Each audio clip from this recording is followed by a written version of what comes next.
night. I need you here by my side. Without you nothing is right. So take my hand and let's ride. So take my hand and let's ride.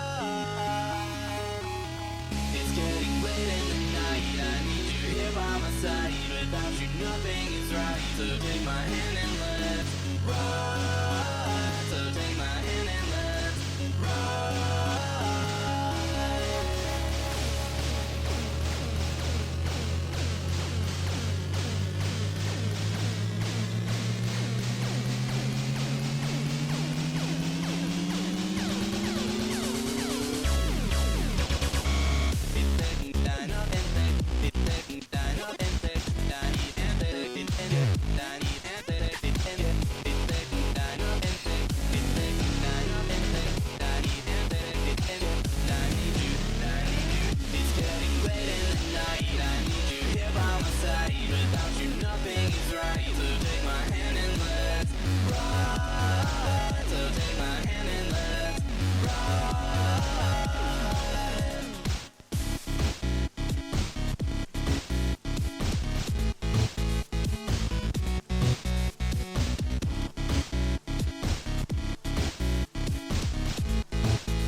Hey all, welcome to Philly by Night, a Vampire the Masquerade chronicle set in the World of Darkness.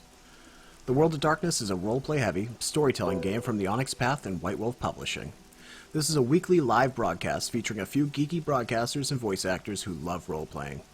I invite you to enjoy our 11th episode tonight and to check out our past broadcasts on YouTube. With that, we'll hand it over to the lovely Spira, our storyteller for this evening. Hi everybody, if you are returning, we're happy to have you back as always, and if you're new, welcome, and we will hopefully give you a good show tonight.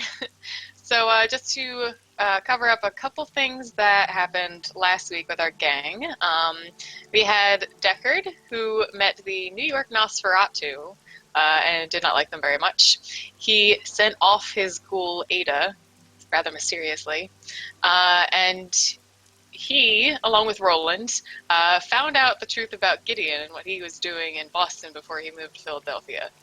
Anton took the fake coin that he was given by Anthony to a metal workshop and asked him to hollow it out so he could make it into something else.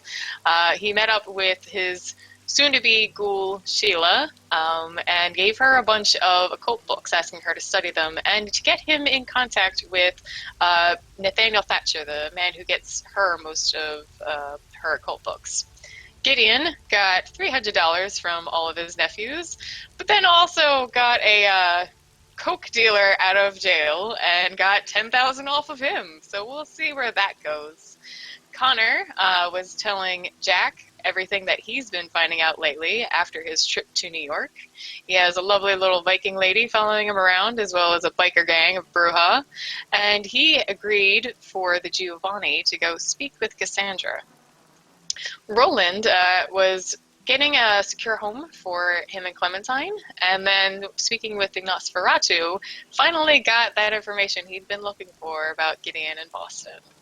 And Anthony, last week, was not with us, and I believe he might have been accosted by the Toreadors Theo and Tobias, and maybe sneaked off to their place. We'll see what happens with him. So that's a little wrap-up, and tonight we will be getting started and seeing what everyone's up to. So we're going to start with Roland, who had also just finished speaking with Karina, the Seneschal, and kind of getting a little buddy-buddy with her, being all Bruja and stuff. And what is he up to?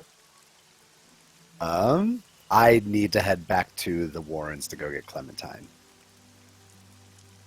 Okay, so you're going to be heading back to the Warrens. You know how to get there pretty easily. I think you actually came out nearby where you are, so it only takes maybe 30 minutes for you to make the trip and go through the sewers. You're getting pretty used to it now, going back and forth. And you would arrive in the antechamber as usual. Perfect. Let me change the music.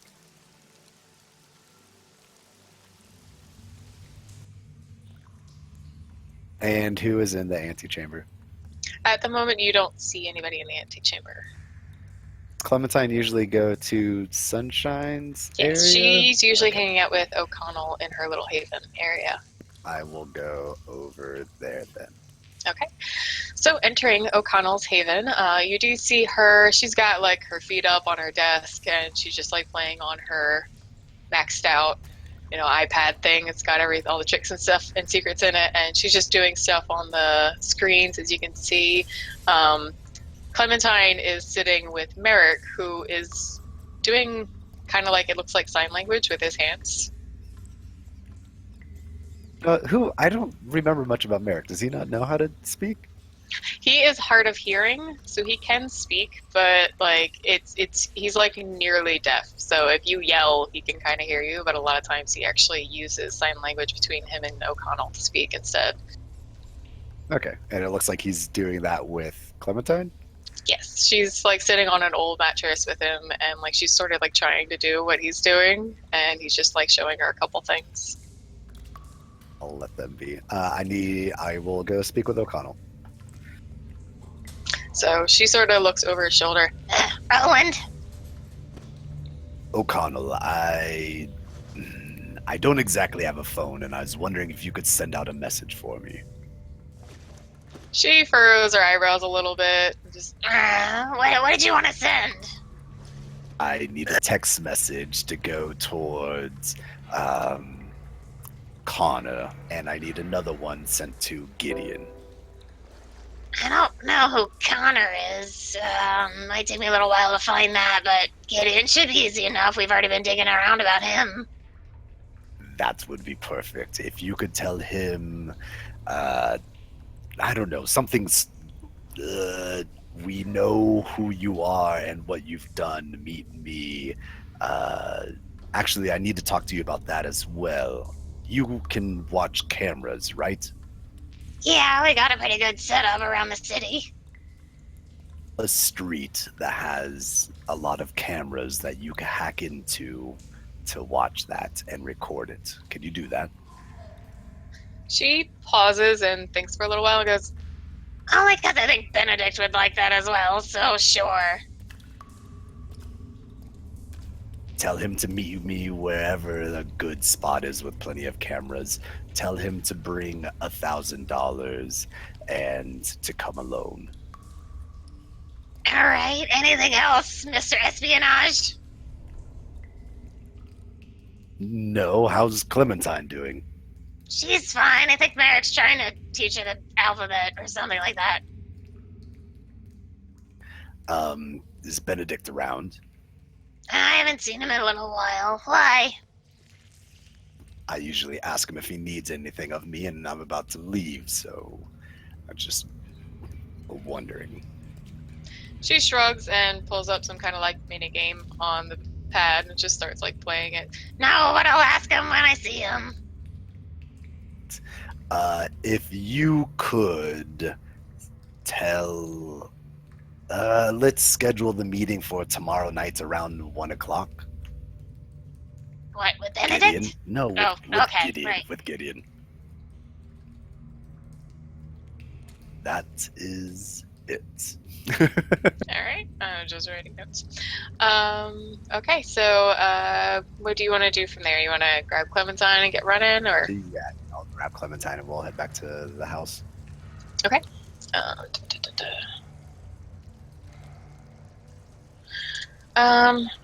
Okay. Who would like to go next? Maybe. I can go. Okay. So Deckard had been finding out. He just found out all the things about Gideon as well, and he was getting kind of grumpy. Ran off. Told Ada to get away from him, like sending a dog off. Yeah, pretty much. Yeah, and then he laid down and with the TVs on, waiting to hear something in the news about Cassandra getting blamed for the fires and the bombings from the information he'd set up. And he asked Cassandra if she would come wake him up when that happened. So... Yeah, so I'm pretty much just like sitting on the bed, just like trying to stay awake, but if I fall asleep, then I fall asleep kind of thing. Okay. So we'll say that Deckard does fall asleep, and then something interesting happens. So, Deckard slumps against a wall in a trashed abandoned building. Looking around, he realizes he's nearby one of the methadone clinics of Philly's slums, and he remembers why he'd come here. He begins shuffling through familiar alleyways, familiar streets, and sees himself in the dark glass of the buildings.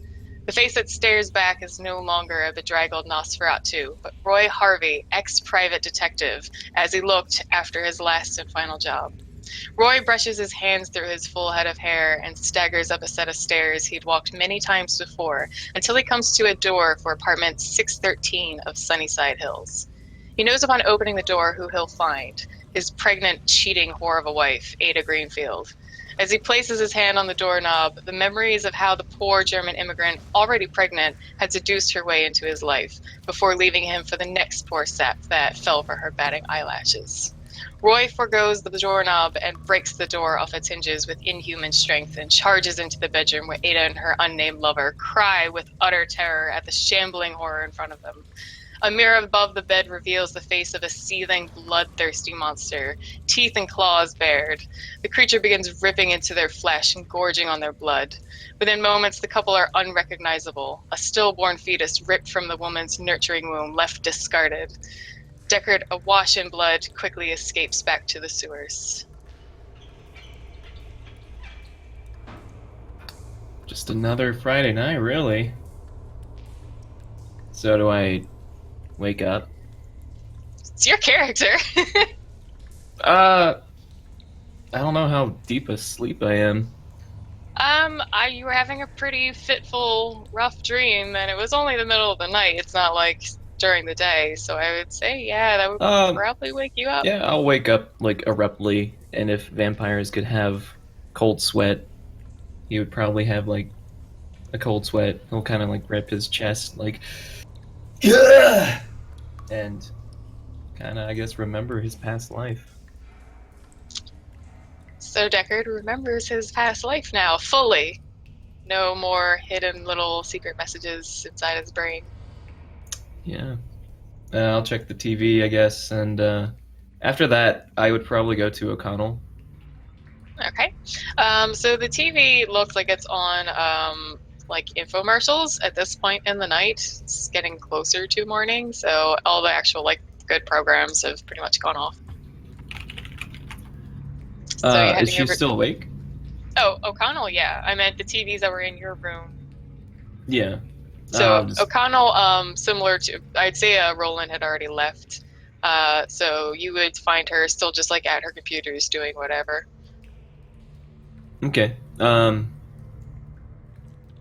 O'Connell! What? I need you to look into something for me. Yeah, what is it? I try to like look at the address for Sunny. See if she can pull that up. The address? Yeah, Okay. where it's located. Alright, sure. So she goes into her system. She pulls up a couple different things on different screens. So there's a straight camera that doesn't like show the building very clearly, but you can kind of see the front of that apartment building a bit. She also gets like Google Maps, just like basic information about the place. What did you need? I'll kind of like study the screen, kind of looking at it intently, and then after that, I'll. Do we have a spare phone? I got phones for days, sweetie. What you need it for? I need one of your phones, and then I'm going out. What time of day is it, by the way? I think by now it's about like 2 a.m. Okay, yeah. I'm going out. Fine. She puts her hands up because you seem a little snarkier than usual. So she goes and she digs around in a few electronics that she has and finds a cell phone. It's definitely like a cheaper one, obviously a good throwaway, and she tosses it to you. Okay, and then before I leave, I'll leave the message of like, you let me know if anything comes up with Cassandra. You understand? Yeah, of course. If I hear anything, I'll let you know. And then I'll just leave without saying goodbye. I'll look very, very focused on my goal. Okay. Kind of withdrawn, if you will. I'm gonna say she has like her arms folded and like watching you really confused. And I'm gonna make my way to Sunnyside. All right. How about Anton? Yeah. Anton is at the Chantry. He'd just been speaking with Vivian, getting information about an alchemist from New York, and asking Albert his opinion about dominating Sophia to help her with her Well, not in so many problems words, related to her magic. Yes, but for our viewers, that is what you were doing. Not the word dominate. Don't worry, Albert didn't hear me. What time of night is it? For you, I believe it's like midnight, probably a little after, closer to 1, because you did all your errands running around earlier, and you were in the Chantry for a little while talking to them.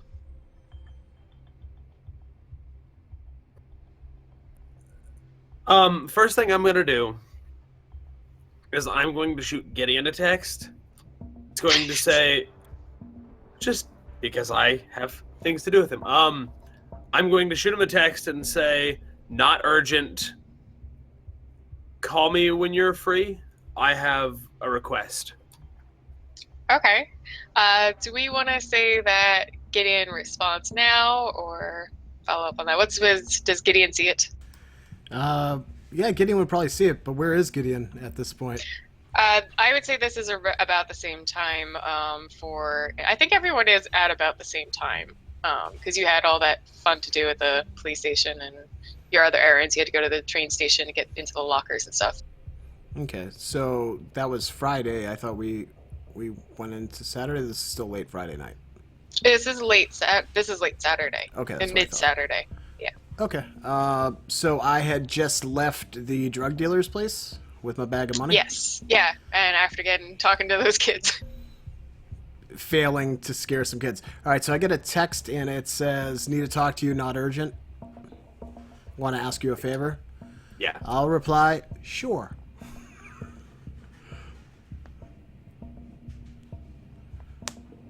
Whatever you need.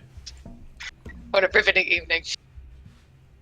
Need me to pick up some takeout on the way home, huh?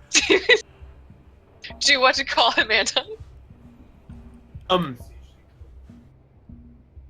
Just gonna say whenever you get back to the Chantry, because Okay, that works. Is Gideon going anywhere else, or is he heading there?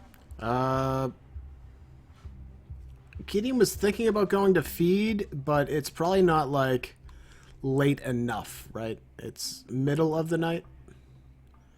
Well, yeah, but it's middle of your night, so that's like 12 to 1. Yeah, I think I need to wait until homeless people are sleeping and such, so. Most Yeah. people are probably sleeping at this time. Alright, so, yeah, forget it. We'll just head back to the Chantry. Okay. Yeah, that's after fine. I send that text message, I'm going to. What was the name of the benefactor, the occult specialist? Sheila's, Yeah. Sheila's connection? Yes. Nathaniel Thatcher. Um, You're going I- away? I'm gonna Google him Okay. and see if I can't find out a little bit of information about him on the World Wide Web. Okay. You find out that he is a classics professor at the University of New York. And just some other kind of generic older human antiquarian type interests. His work with the classics department, he definitely does focus a lot on pagan religions, things like that. So nothing to lead me to believe that he's extra human. Nothing on like the pages you can find online. Everything That's looks fair. pretty straightforward. Granted, I mean, as far if as I he was know- a good vampire, you wouldn't. I mean, if I've seen photos of him, like if I could find class schedule of him in the day, like that really helps. But Well, yeah, you would be able to find at least like his office number with the university. I wouldn't say that there's like class schedules online usually, not without an actual student login. I'm actually going to call Sheila back up. Okay.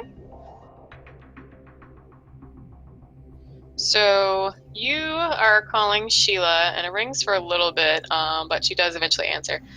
Hello? It's Anton. Oh, Anton, I'm sorry. I was sleeping. Is something wrong? Now, hold up. I thought that you said this store stayed open until like 1 or 2. No, it's open till like 11. Did I I? was calling. Huh? No, you So- did say it I stayed did? open. Yeah, till Okay. about 2 because you Because said it's you an said alternate the store- universe. Sorry, I You're- forgot that. Like I just wouldn't have called her if I thought I was waking her up. Yeah. No. Okay, my fault. So yeah, it is still open at the store. So instead, Anton, hi. You- We'll just cut that in post. Okay, we're doing it live. So, you said that you would get me in contact with this, and I'm just. It's been a long day. What's this guy's name again? Nathaniel Thatcher. Right? And I said, hold on to that. Yes. So Correctly, I Yes. said, hold up. How soon do you think we could meet?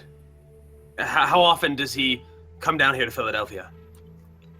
Well, like I said, I was thinking we could have dinner on Monday night. I remember some stuff. Hey, but between the two of us, we've got it all figured out. Sorry to bother you. Thank you. That will do fine. That's fine. Just give me a call if you need anything else.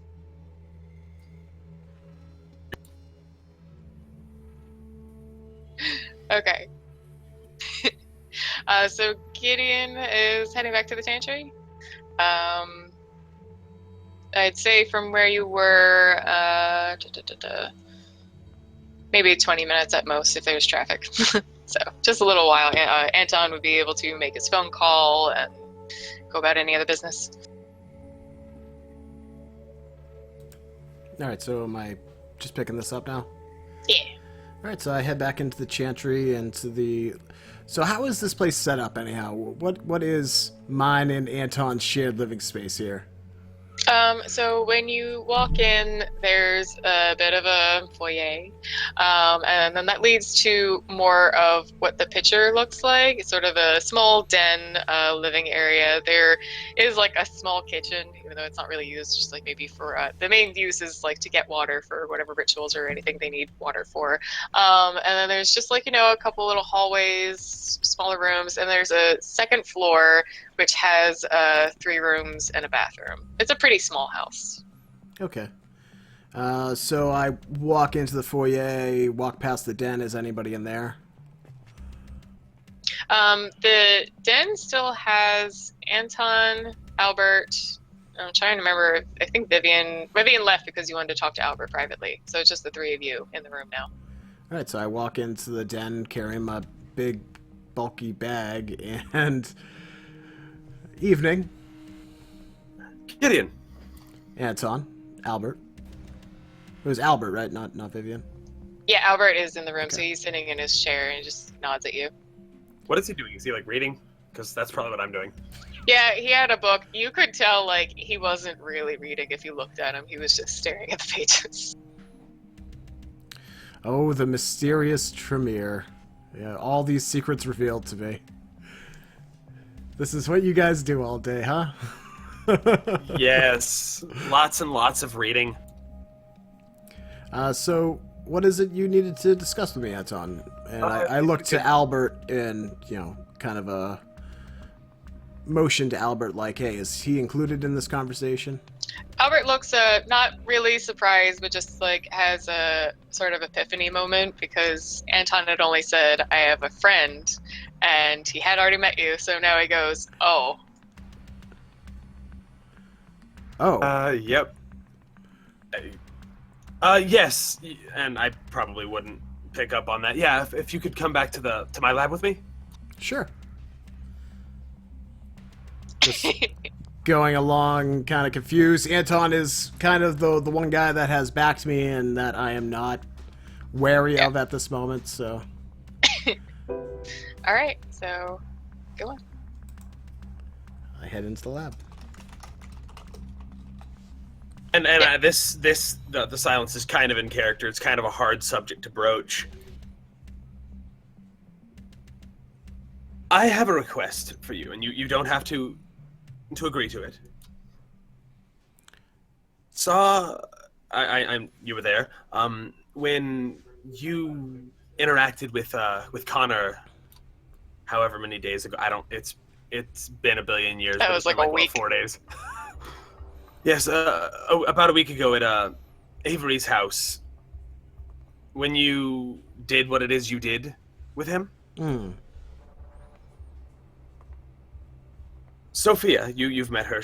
Actually, has he even met her? Because I feel like she's been up in her room the entire time.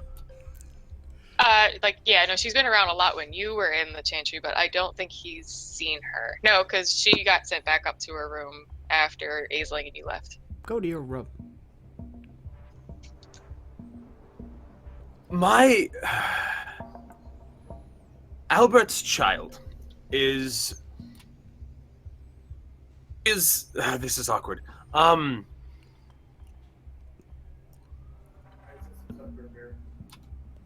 Again, how many, like, when I had this discussion with Albert, how long ago was this, this thing that happened to her? Did we mention that? Sorry, what was the last bit?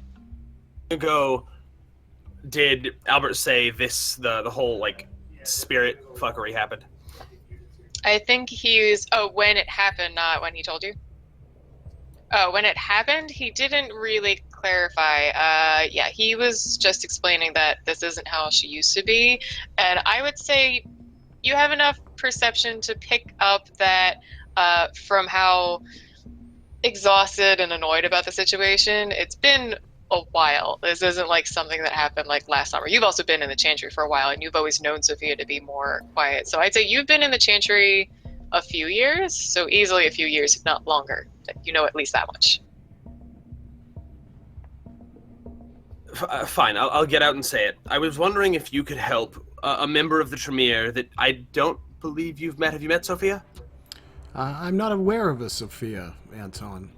She is Albert's child, and I was wondering how you would feel about helping her get past a previous traumatic event.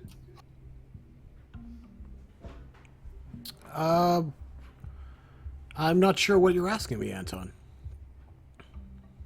I saw you interact with I keep wanting to call him Freak. Saw you interact with Connor, and I know you changed his memories of what happened at Avery's house. I mean, that is something that can be done. I could... Simply wondering... Most times, it's more of a hammer than a scalpel. It sounds like... Most times, using my mind tricks, it's more of a hammer than a scalpel. It seems like you're asking for a scalpel. This might be an intricate affair. Huh. Delicate, even. Well, I Not saying that it cannot be done, or that I'm unwilling to do it, because that is not the case. I owe you and the Chantry so much at this moment. And for a child of Albert's, I'd be more than willing to help.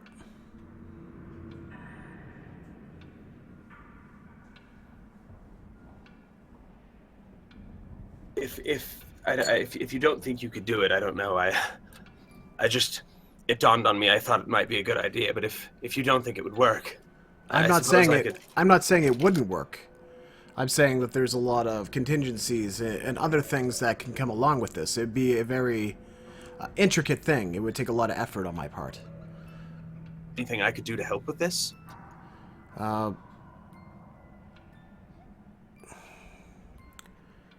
So what is the actual problem? There is memories that this woman has that she cannot deal with. Do you want them removed? Do you want them lessened? Imagine her viewing them in a more positive light. What sort of trauma are we speaking of? Yes, you have not met her, but she is, and has always been, in tune with the spirit world. I see. She, even in her blood magics, has directed them in a spiritual manner. And I don't know how many years ago this was, but I've never met... It was before I had come to the Chantry. She summoned a spirit as she had done numerous times before, and it was a child, and she... a child as in a young person, not a... Sorry. I understand, Anton. Go on. And she upset this child, and it has broken her of her passion for the spirit realm. I'm not one to know of the spirit realm or spirits or ghosts or anything of that matter. I know hardly anything as well. Not that I'm disbelieving in such things. I mean, we exist. A big fangy smile. And, are we saying that she is haunted of something, or that something occurred between her and Emotionally this haunted, child? not literally haunted. She cannot get past the fact that she couldn't help this child. And from what Albert has told me, she used to be a much more vibrant and open personality than she is now. She's now much more subdued and I don't know. I believe this is something I can help you with, Anton. I just don't know what the end result will be. Changing something that is a cornerstone of somebody's personality could change them for ill or better. So First half of that. Could change them for ill or better. To be fair, I part of the reason I'm asking you now is because I don't know what the limits of your abilities are. And that was part of the intent of the discussion was to... That was part of the intent of the discussion was to see how far you think you could go and what you think you could accomplish. There's only one way to find out. With a shrug. I have told Albert that I know someone who is capable of this. I did not share your name, as you asked me not to a week ago. I am completely willing to do this. There is not much I would need besides uninterrupted contact with Sophia. I suppose we take this conversation to Albert? I have some matters to attend to. I mean, if you want to... Not immediately. She's been fine if... No, I'm completely willing to do it tonight if that's something that is... I just believe that the conversation should be between you and your clansmen. So if you want to go speak with Albert, I have some business to attend to here, and I just show him a cell phone. Well, then I'll head back to Albert. Okay. Let's check in with Connor. Oi. So, okay, what's it called? Was not able to contact me, the Nosferatu. So, I didn't get a text or anything like that. I'm going straight to Cassandra's. Yep. I'm on the bike, and I have the Valkyrie with me. Okay. And you are heading through the city, heading to Cassandra's, where you were told to go. And so let's say that it's raining. And so... It's always sunny in Philadelphia. Yeah, it's always raining in Philadelphia, in Philly by night. So you are heading over to Cassandra's, and you find the apartment, and you see there's sort of one of those side parking lot areas for all the people in the apartment. Nice. Now, so I want to walk up. I want to get off the bike and I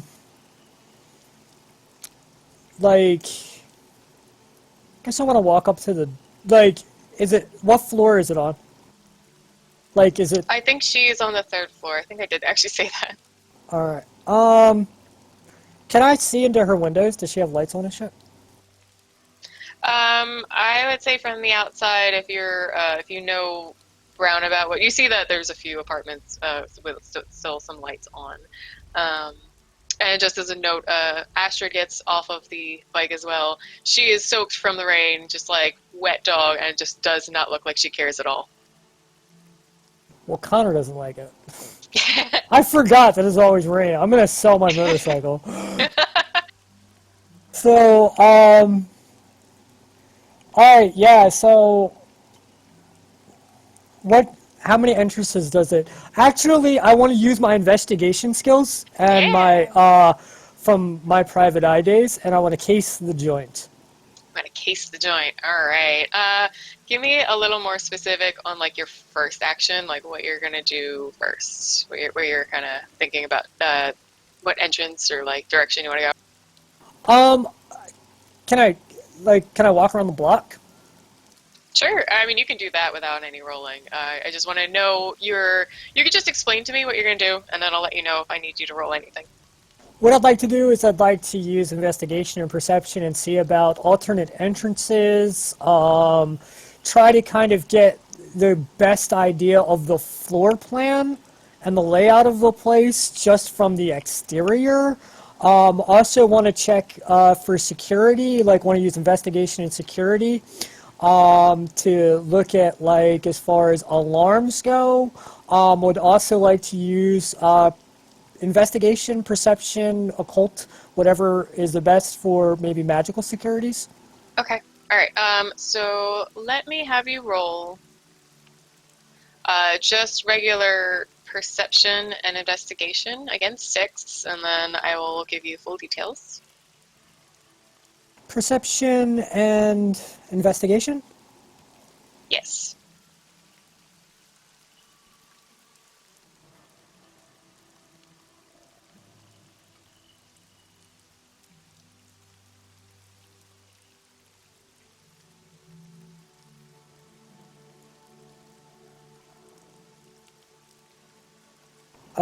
Three successes. Okay. All right. So you were definitely able to pick up. I mean, this much you got easily was that you saw that there is a main entrance that leads to like an actual lobby with elevators and that sort of thing. There's a one security guard sitting at front desk. You see that there are typical fire escapes along the 2 sides of the building for the apartments. You can tell that the building is 4 stories, and you can tell also that they're large apartments. So there's not that many. It's not like, packed full of apartments. There's probably about maybe 16, maybe about 4 large apartments per floor. And then you did also find a door in the back of the building that looks like just a maintenance entrance. It'll be like for a back room, laundry, that sort of thing. And what you did pick up on especially was at the front, you noticed like a very small little thing in the window that's got some numbers, and it relates to their security, which is pretty good. It's got pretty good security and insurance and everything like that. You recognize that. And then we'll have you roll for anything magical. So that would be perception and awareness, because occult is more like studying, like reading a book and being able to understand it. Do you not have any awareness? I don't see it on your sheet. I have no awareness. All right, then just roll perception for me, and I'll be able to give you something. That would have to be against difficulty 8, though, since you don't have any awareness.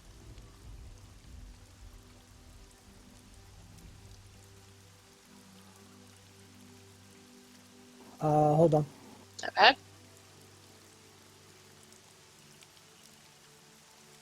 I have 3 successes. Okay. So with 3 successes, you get a little bit of a sense from the apartment that you assumed was Cassandra's, but you're not 100% sure what it is. You just kind of get that maybe she has like a couple extra little things going on. Some backup, some maybe like some enchanted, doorknob or something. All right. Well, we will do that. We will roll that again at a higher difficulty once I'm on the second floor. Yeah.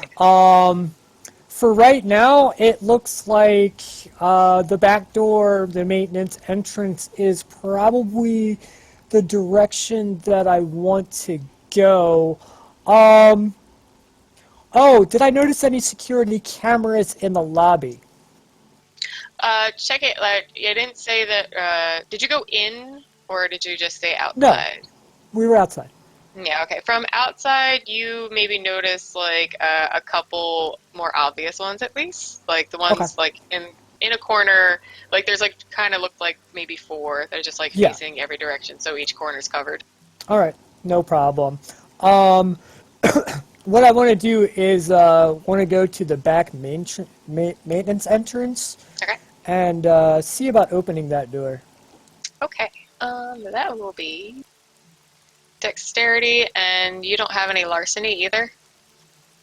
Oh, larceny, I think, am I on the old sheet? Oh, you have security, yes. Sorry. Yeah. I think I still have your old one, too. Yeah, I do have the old one. So it would be dexterity and security or larceny, whichever one you have. And that will be against 7. Wow. Everything is very difficult for me. I have 2 successes.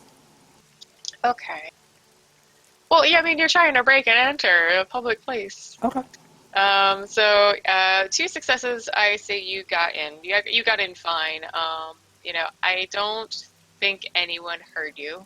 I don't have anyone actually nearby, but this will be where you might want to continue being a little stealthy. Yes, definitely. Stealth is the main component of this game at this moment. Yep. I would like to take my time, be slow, tell hand motion and gesture to Astrid to remain silent. Yep. Sneaky, She stealthy. is sort of like crouched and like following behind you. Perfect. Where you entered through the maintenance store is a smaller like little hallway. There's even just like a little trash can, and you see that it goes around into another room.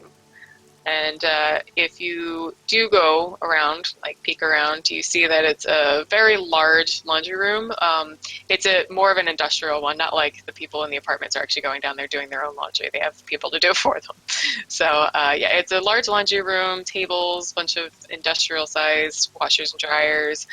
There's a couple sinks, things like that.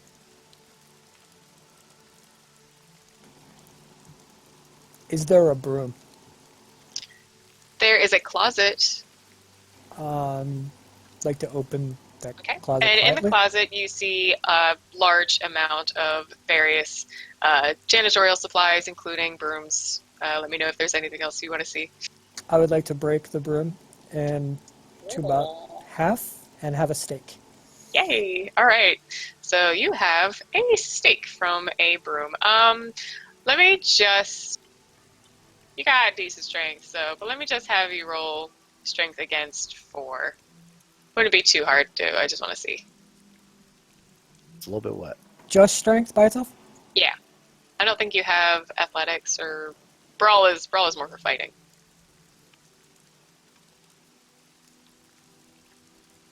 All right, so you snap that sucker in half. Okay.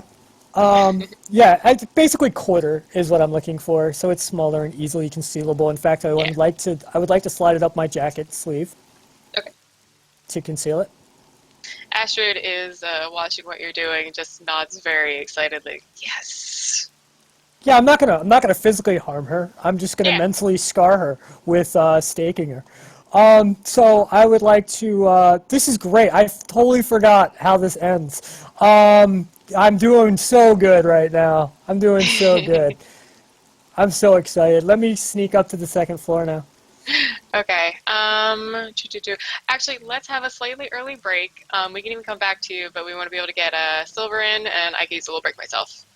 Sounds good. Very cool. So is All Silver right. going to take the first AMA then? 'Cause everyone's going to ask him where Let's he was. let him get settled in. So how about we have 2 other people? Who wants to go? I will go. I'm always first. I'll go.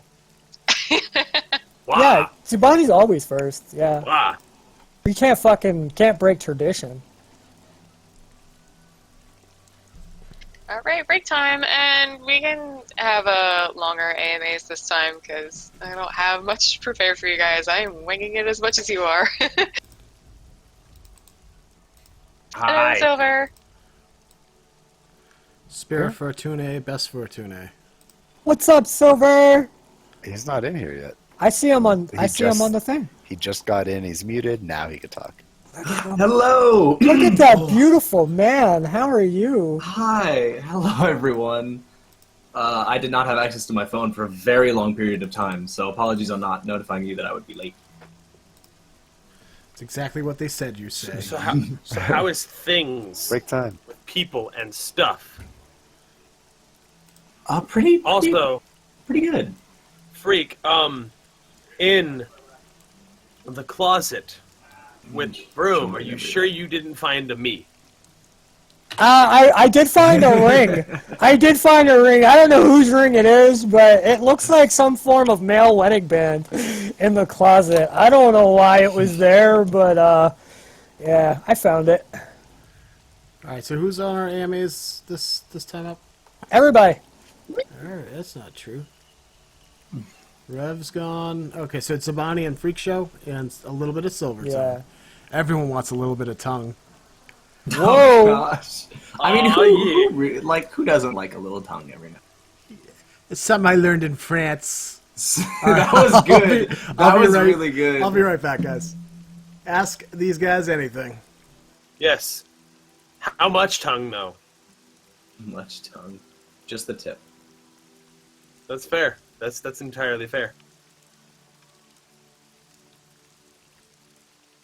My character sheet force quit. Ask me questions, people. This isn't ask the me question. anything. If you don't ask me questions, I can't respond, and then I don't know. I do the whole typing thing.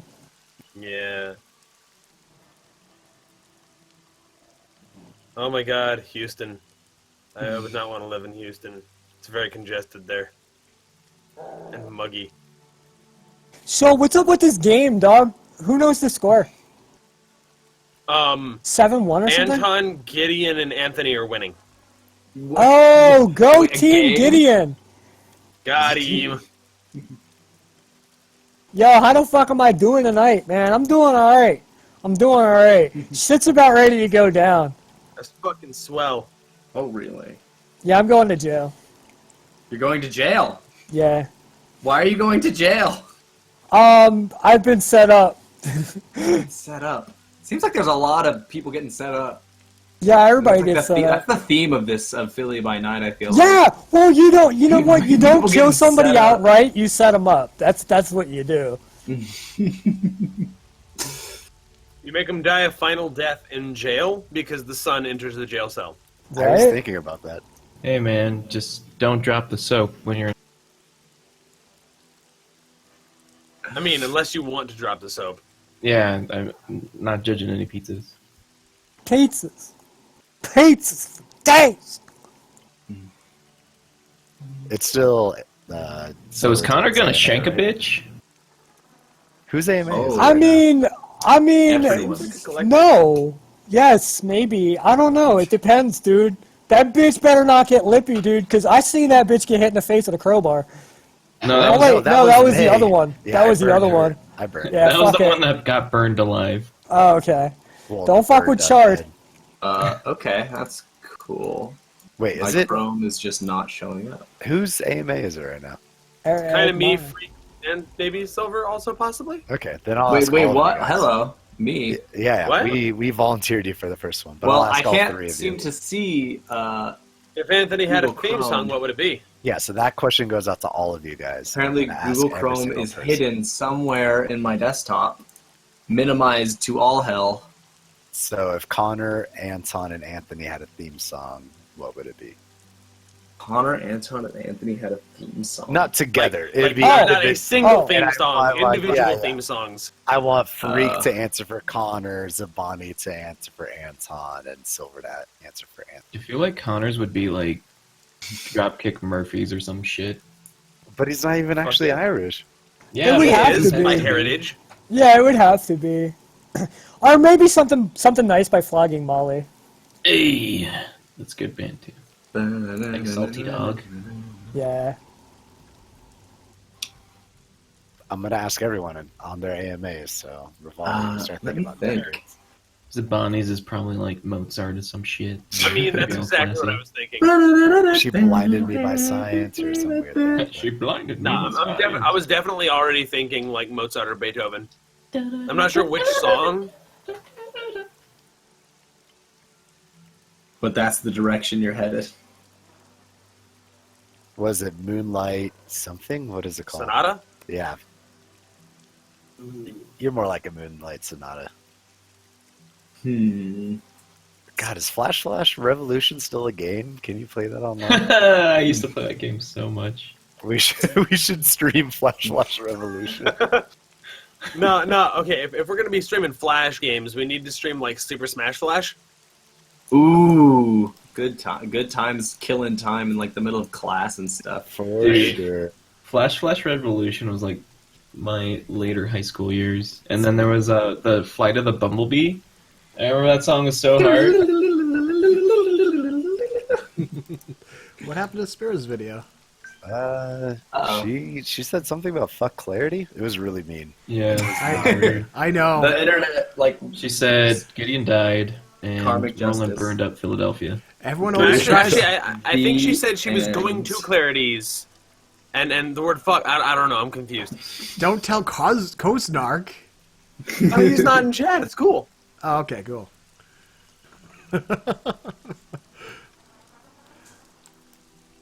Yeah, I'm googling Flash Revolution right now and seeing if it's still playable.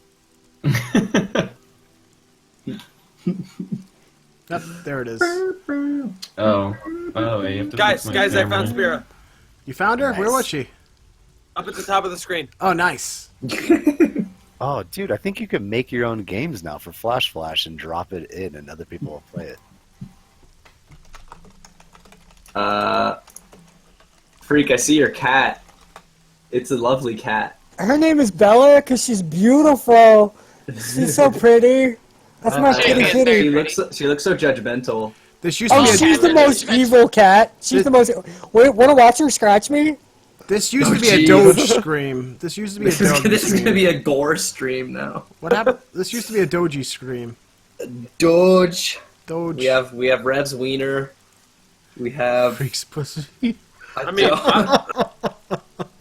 I've shown mine on stream a couple times. Oh, fair. She Oh, didn't there's a really do Doji. it. She didn't do it. The Well, Doge. usually all I have to do is pet her. Whoa, Modi. Those are some fighting words, bro. Those are pretty. That is inflammatory. Cats don't even like humans. Like, they don't even like us. They're the worst. Feed Just me. saying. Yeah, Feed me, you human. say that, but literally every time I come home from work, I lay down on the bed, and my cat immediately jumps up on my chest. It Not 'cause says, it likes it says you. feed me. It just wants pets. It's just using you selfishly. Holy Nothing shit, against your Char, cat. you look like you're 12. I know. I'm sorry. You know. Oh wow! I haven't had the time to take a good look. Oh my goodness! It is insane. What's the score, You look so much guys? younger. 7-1. 7-1 still? Okay. What game were we talking about? Game 6. The game. Oh, the game. The game. Duh, Ready- Bears. Do you ready have to to jump sign back up to in play now? Flash now? This is bullshit. Oh, just like you know the pandemic game, or I'm sorry, what is it called? The one where you make a disease and you try and kill off the world. Yeah, it's Uh, pandemic. Yeah, that's pay to win now. Yeah, Really? it's always been. No, it has not always been that. It changed. Because I know a guy who actually had the old copy on his phone and doesn't have to pay for anything. I think I still have the old Dogs game. have owners, cats have staff. I like that staff. That's really good. Are we ready to jump back in? I'm ready. I'm good. I'm ready. I'm ready. I missed you, Silver. I'm glad you're back. I missed everyone. Silver, I hope you find my gift. Yes, Plague Inc. Oh boy. Oh no.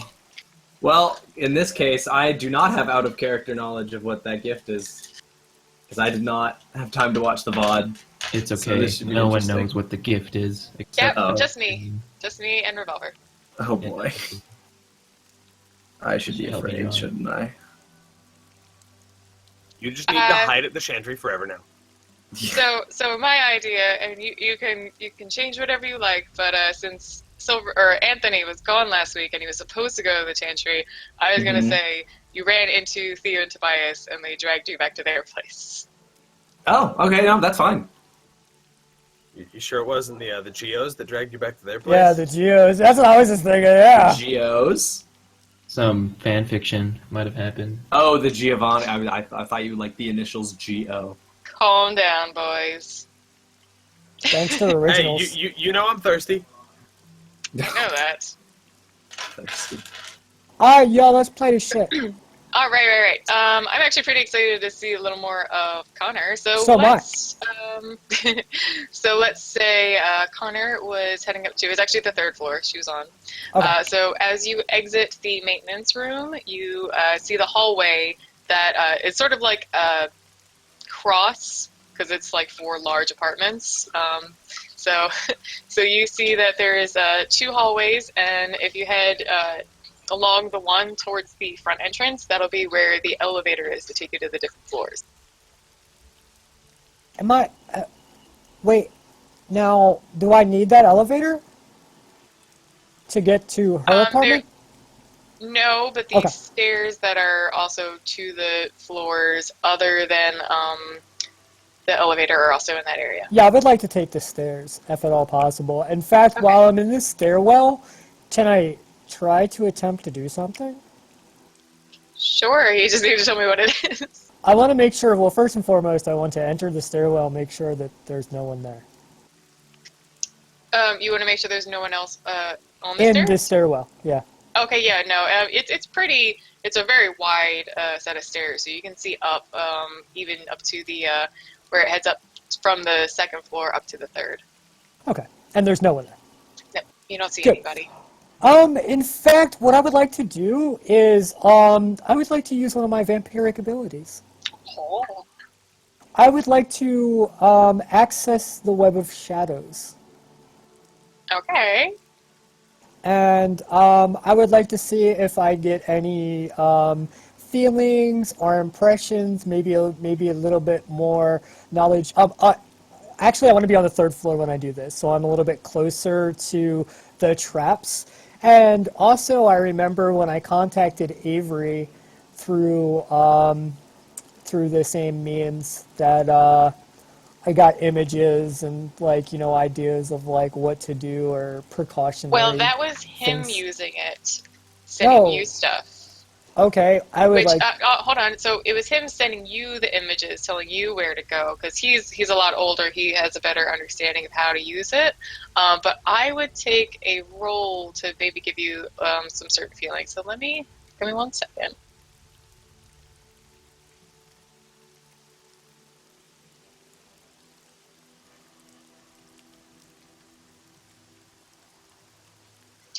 I'll give you perception at 9, because you've never done it before, you don't know much about it, but I'm going to give you a shot on perception at 9.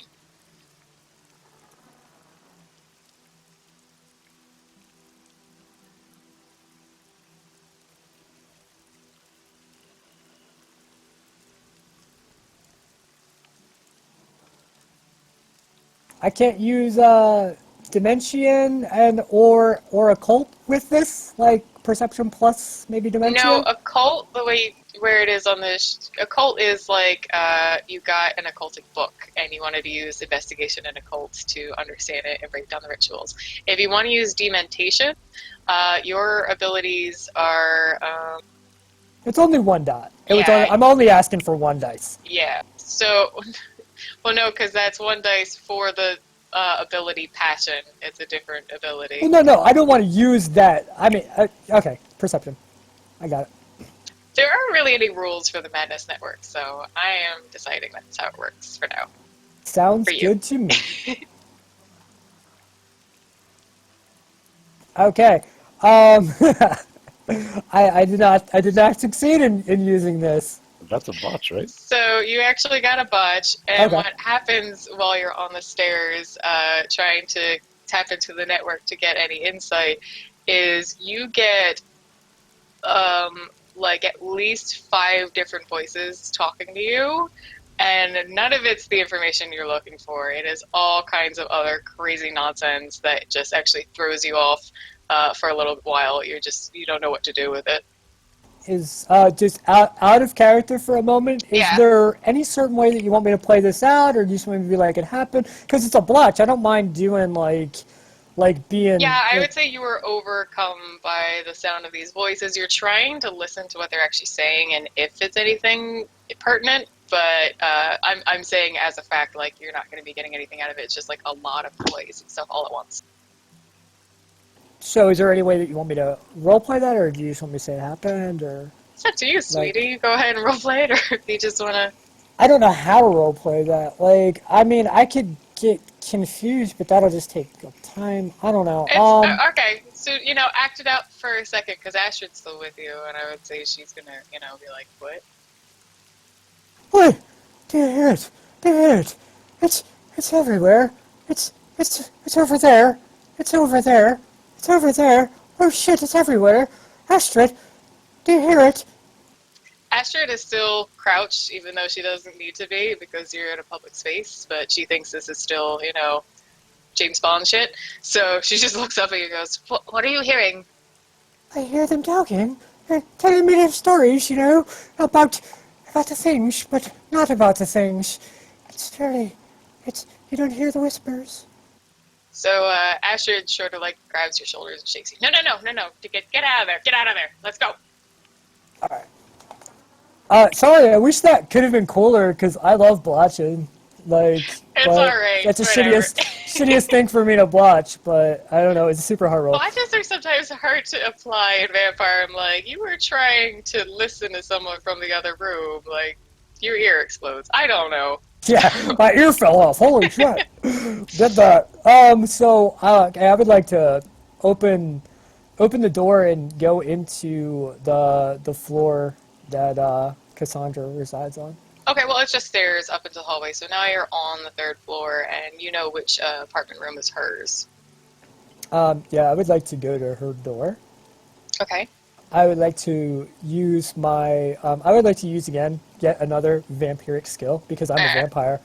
And I would like to use my skills of Auspex to be able to hear anything out of unusual. Okay.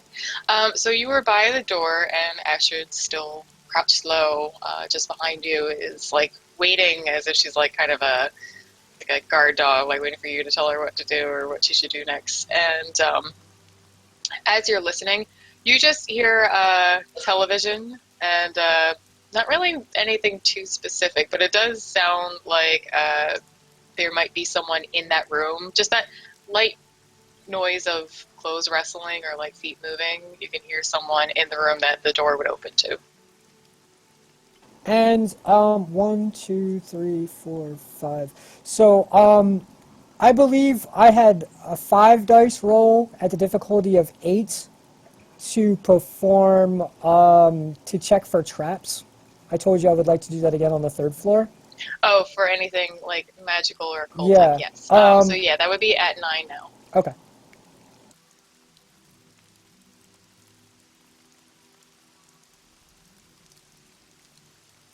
All right, I have 2 successes. Any new information now that I'm closer? Wait a minute. Your last one shows...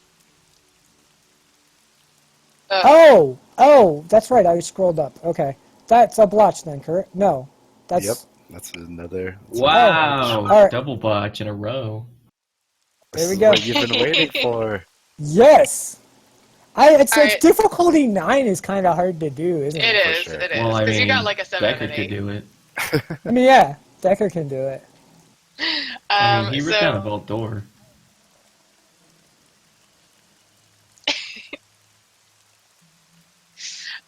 So I would say that you were trying to feel anything out of the ordinary, anything magical, occultic, and the Matness Network comes springing back again, Yes. except a lot louder and a lot more intense, and it just really bogs your mind down, and you can't help but actually sort of physically react to it a little and yell about it. Sounds good. So you were trying to sneak, and now it sounds like at least someone in the hall. I'm not saying this is obviously someone waiting for her. It's still an apartment building, but you are making noise in the hallway now. I fall as I'm using my perception and my vampiric skills and my beautiful undead powers. I suddenly fall to my knees and I grip my head and I start making a roar face, and you can see that there's pain on my face, and it's like I'm digging my own claws in hands, fingers, nails. I don't know what they're called anymore because I'm confused. Okay, I'm really confused with a lot of voices. Can't hear what's going on. So I'm digging these appendage things that are grippy things that don't taste like hot dogs on my head, and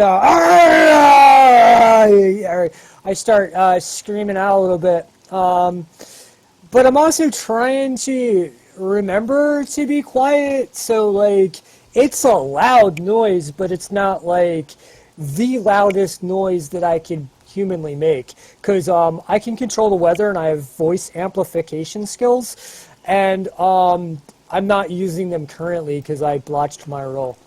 Wrong game. What? Oh, shit. Sorry. So yeah, I scream out. My face contorts into pain. I'm sure Astrid's very concerned about this this sudden ailment that has befallen me, not only mentally but physically as well.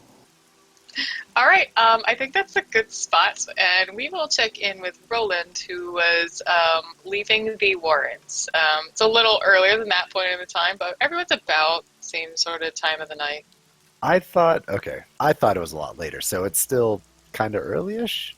It's like for you probably one little after, so you've still got some time till sunrise. Well, damn. Most places are going to be closing at the moment, but yeah.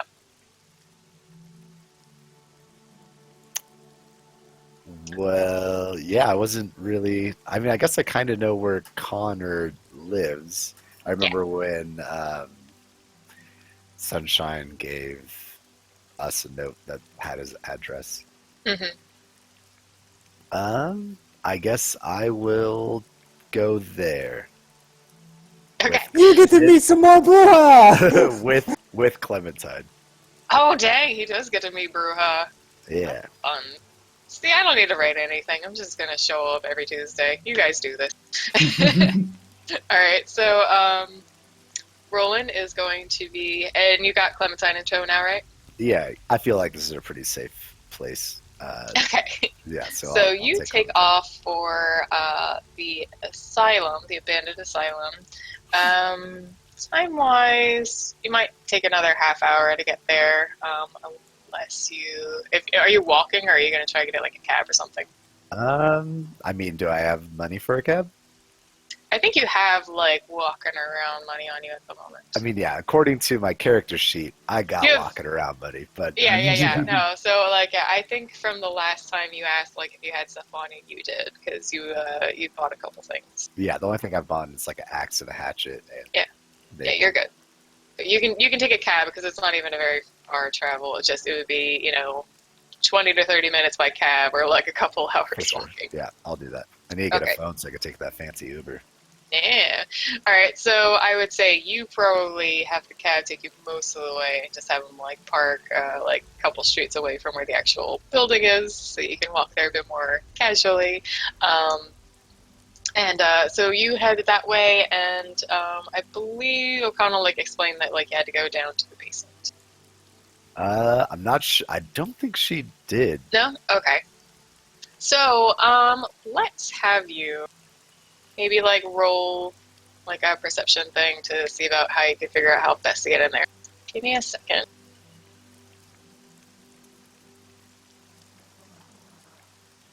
All right. You are not a very perceptive guy. I am not. All right. Smart as fuck, though. Yeah, you are. I would normally, this would normally be a perception thing, but you've got, you know what, perception and streetwise. I will give you that at like a difficulty of 7. It'll balance out so that like you had a feeling of like maybe where to start looking first, but yeah.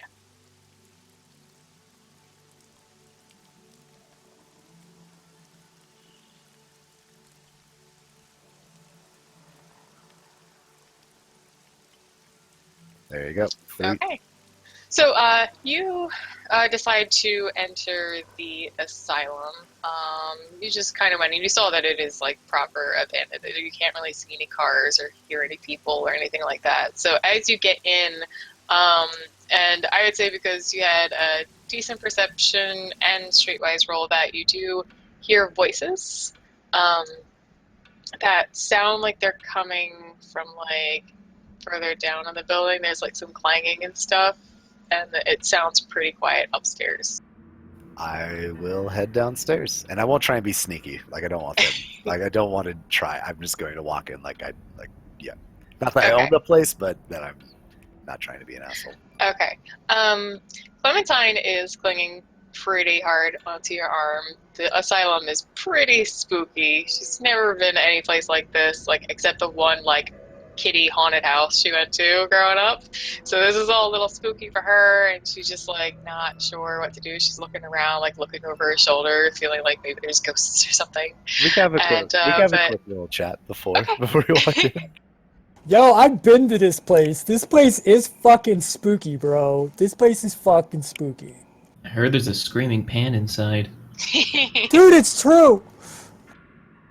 Clementine, is something the matter?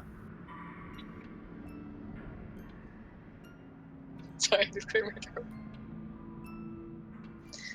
It's a little scary. What are we doing here?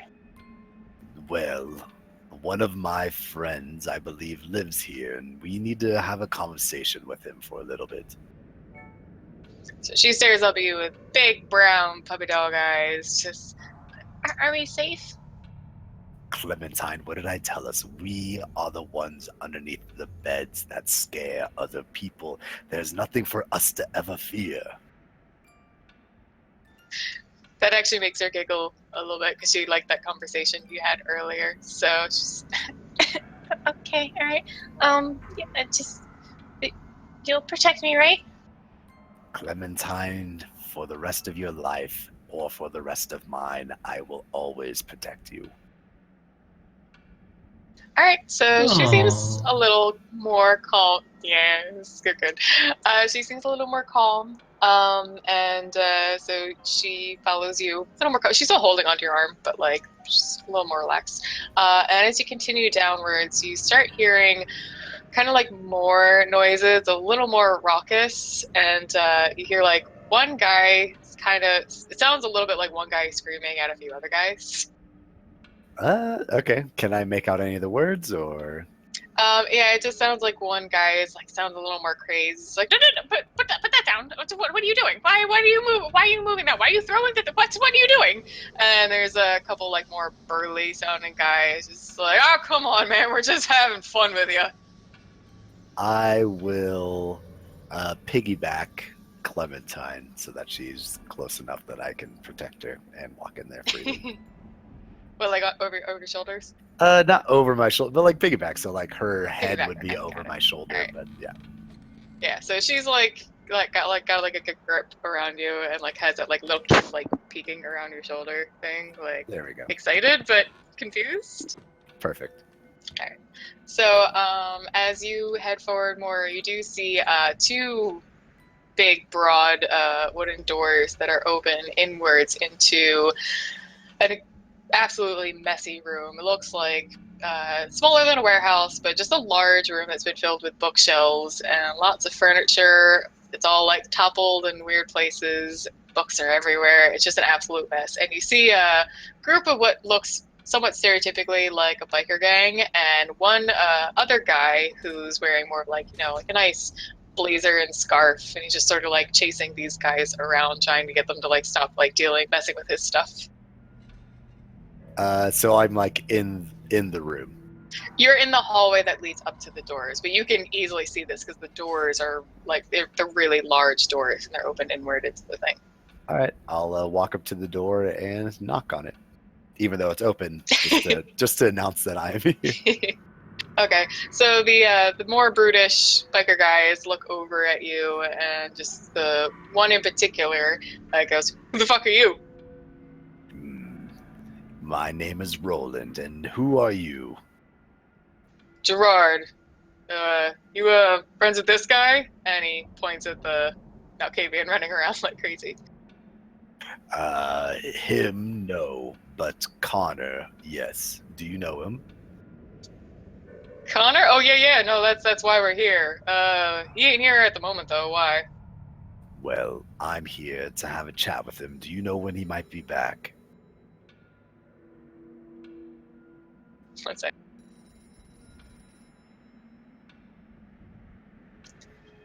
So Gerard shrugs. The rest of the bikers kind of get back to messing around and throwing stuff and messing with Jack. But he just shakes his head. No, I know he had some business he said he had to take care of. We've just been waiting here for him to get back. Why? Well, I need to have a conversation with him, and if you're waiting here for him to get back, I think I might wait here for him to get back as well. Okay. We'll maybe try to finish up with Connor. So Roland has something to do. But you can continue talking to Gerard, of course, if you're interested. And yeah, I could keep on talking to this guy because they're all right. Because they're not from the city, right? No. So Gerard actually walks up to you, big, manly, kind of like arms crossed. He is, "What's your business with Connor?" And I have been in the city for how long have we been playing this for? Like a week? Like It's in game. It's But been a we've full been in game week. for a It's week, been but 1 you've week. been a vampire for like 30 years, so... No, he's been a vampire for I think 10. 10 is Okay. what you've been in the woods. Yeah. Yeah. So you've been in the city for like I'd say like maybe if you got to the city earlier than the night at the club, you've been here like 2 or 3 weeks. Okay. Yes. Okay. Yes, me and Connor have been tromping around Philly for about a week now, and I haven't quite seen you here. Are you from here? He shakes his head with a smile. Nah, we're up from New York. But Connor came in, had some interesting ideas about the city. Apparently everything's going to shit around here. All the Ventrue and Camarilla assholes have been running with their tails tucked between their legs. Say that last bit again. The who and the who. All the Ventrue and Camarilla have been running with their tails tucked between their legs. And are you Camarilla or who? What exactly are you? Gerard shrugs and says, "Nah, I've never been a big fan of Camarilla, but I mean," and he looks at the rest of his gang. "We don't really like calling ourselves anarchs or independents either. His names are fucking stupid." Get a giant smile on my face. We'll put Clementine Brothers! down, and I will reach out my hand to shake his. So he just like he sort of likes you already. He shakes your hand as well. And what exactly do you have planned for Philly? If you don't mind me, what's his name again? Gerard. Me asking Gerard. His plans are my plans. He does what I tell him to do. He's checking Philly out because you mentioned some interesting things. We'll see how that goes. But yeah, he sort of lets, dude, we're just, a couple of guys. We want to have our own little territory. We've been having some trouble up in New York. There's just too many of us up there. Gerard, now, as long as you are being completely truthful about your methods and beliefs, I feel like I might as well be honest with mine. Do you remember Mr. Henderson from, say, 30 or 40 years ago? Name sounds familiar. He's Bruja, right? Yeah, he was the Bruja that tried to make Philly free. No more names, no Sabat, no Camarilla, no clanism of one clan trying to take out another. It was everyone being free, who they, just be who you want to be. Yeah. No, I remember that guy. Yeah. I mean, I was a little younger. I was a little more fresh on the streets after I was turned around that time, I think. But my sire definitely told me about him. Mr. Henderson is my sire. I am here to complete his mission and to allow him to come out of the woodwork. No shit. Oh shit. Exactly. Now, Clementine giggles a little bit at all the cursing.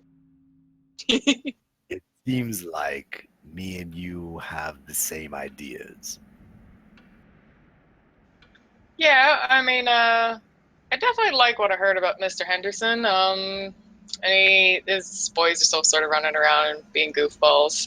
And he just leans against the nearest piece of furniture.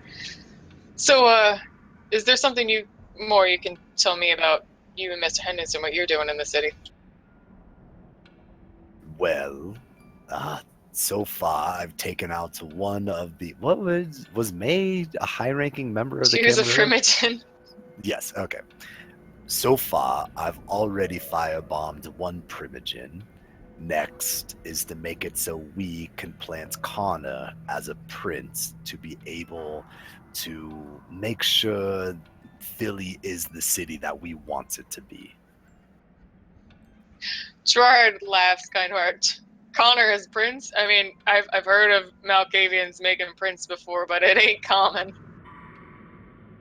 To be honest, I'm not sure if he even wants to be prince, and that would actually fit us the best. As long as we have a man sitting on the throne, that is all we need. I don't need him to enforce any masquerade rules or anything of that. He just needs to sit on there and allow us Bruja, us vampires, to be what we were born to be. Gerard gives kind of a big smirk and he says, sounds kind of like the Anarchs and their barons. It works out well sometimes, at least until the Camarilla show up again. But as long as we don't show our hands and say this is Anarch, this is whatever other people want to title it, all we have to do is say that he is prince and that he is upholding all the rules, but in reality he won't. All right. Let's get back to this conversation in a bit. We will see what Deckard is up to heading to 613 Sunnyside Hills. Yeah. So I want to do my Mask of 1,000 Faces. Yep.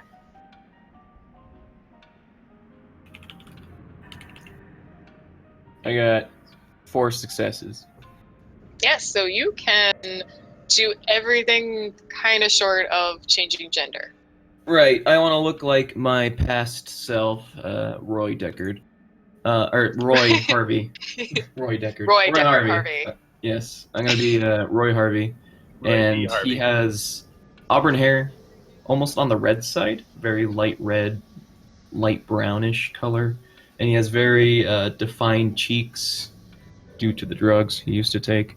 And he's on the leaner side of things. And yeah, I'm just gonna walk over to the apartment. Okay. So you, I would say, are at the front entrance of the apartment. I was gonna say it's one of those ones with like actual like steps that lead up to the door, and it's gonna have like quite a few apartments. It's nothing like some of the other ritzy places I've described. It's much more common. It's going to be smaller 1-bedroom apartments, 2 bedrooms, things like that. Okay. And I would like to use my enhanced hearing, what is it called? Acute senses. Okay, To, like, so yeah. listen to the door to see if like anyone's breathing in there, like living in there. You're at 613 now? Yeah, I wanted to walk up to 613. Okay, so listening at the door, you definitely hear some sounds. It's nothing too distinct, but you hear at least 2 people in the apartment. There's like some quiet talk from a room that's not the room the other side of the door. I hear quiet talk where? From a room that's inside the apartment, but not the room adjacent to the door. Like if you open the door, those people wouldn't be there. Okay. You can just tell that they're somewhere else in the apartment. Can I do a perception awareness or alertness to try to listen in? Alertness for anything that's not like occult or magic. Okay. So, and that's 6? Yeah. Okay. I got a 0. Okay, yeah. So you don't. What was it you were trying to do anyway? Just so I can explain. I just wanted to listen in to see if I could like make out what they're saying.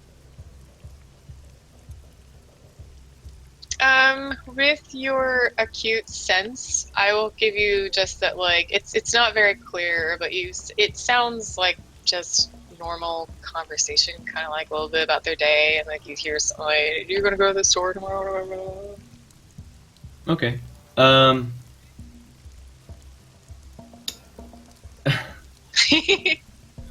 Deckard write himself into a corner. Yeah. Well, we're gonna reenact my dream. I'm gonna bust open the door. Alright, I want you to roll for that, because I love seeing you roll for... Oh, when it comes to strength, strength and athletics. Yeah, because it's not a fighting move. So yeah, do strength and athletics. Yep, of course. When it comes to freaking doors, Just open I up got a 5 lock. successes. Open up a lock, like a locksmith place, and be like, no, I don't have any tools. Just point me in the direction. I ripped down a vault door. Okay, so 5 successes. The door just explodes in splinters as you burst through it. And I will enter the room.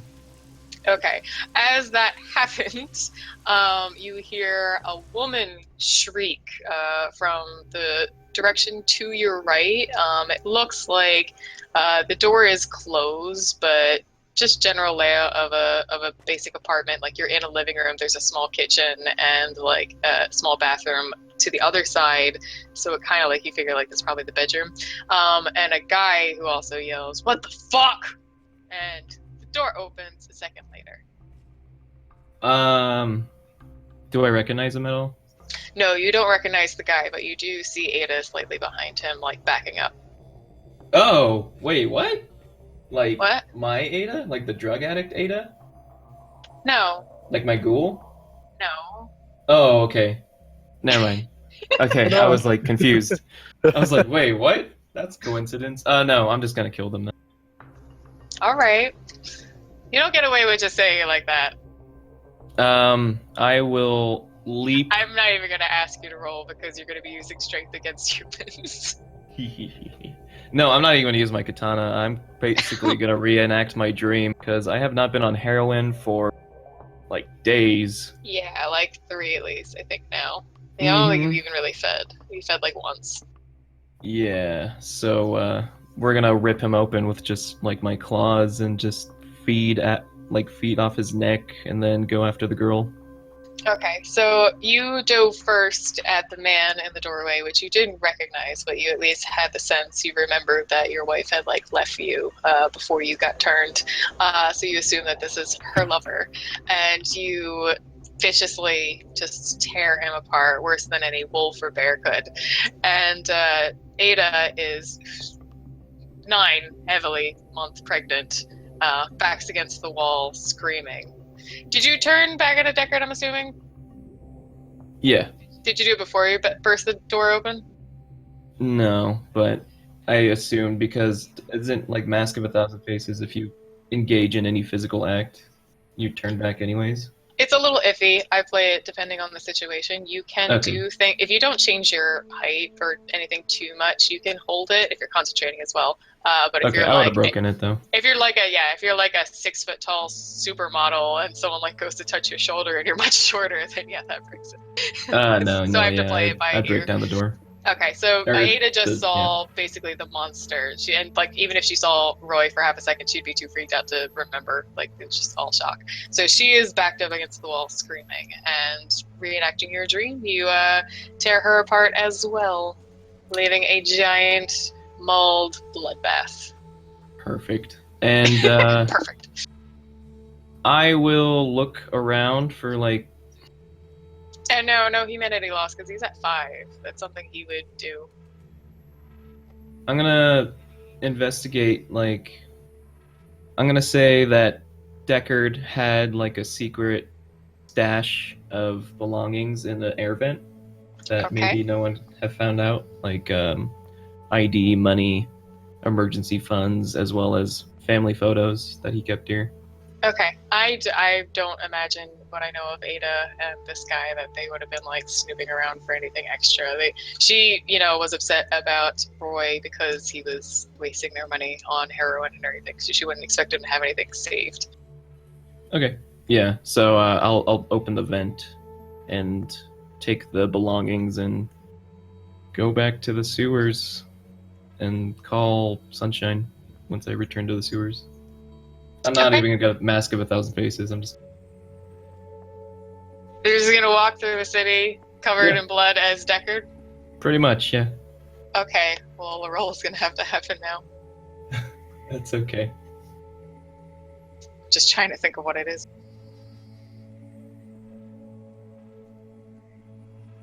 We're breaking the masquerade, boys! Yeah, no rules, no prints. I think Not until I November. have to roll, so just give me 2 seconds. Talk amongst yourselves. Of course. I need a topic for that. Oh, The Holy Roman Empire was neither holy nor Roman nor an empire. There you go.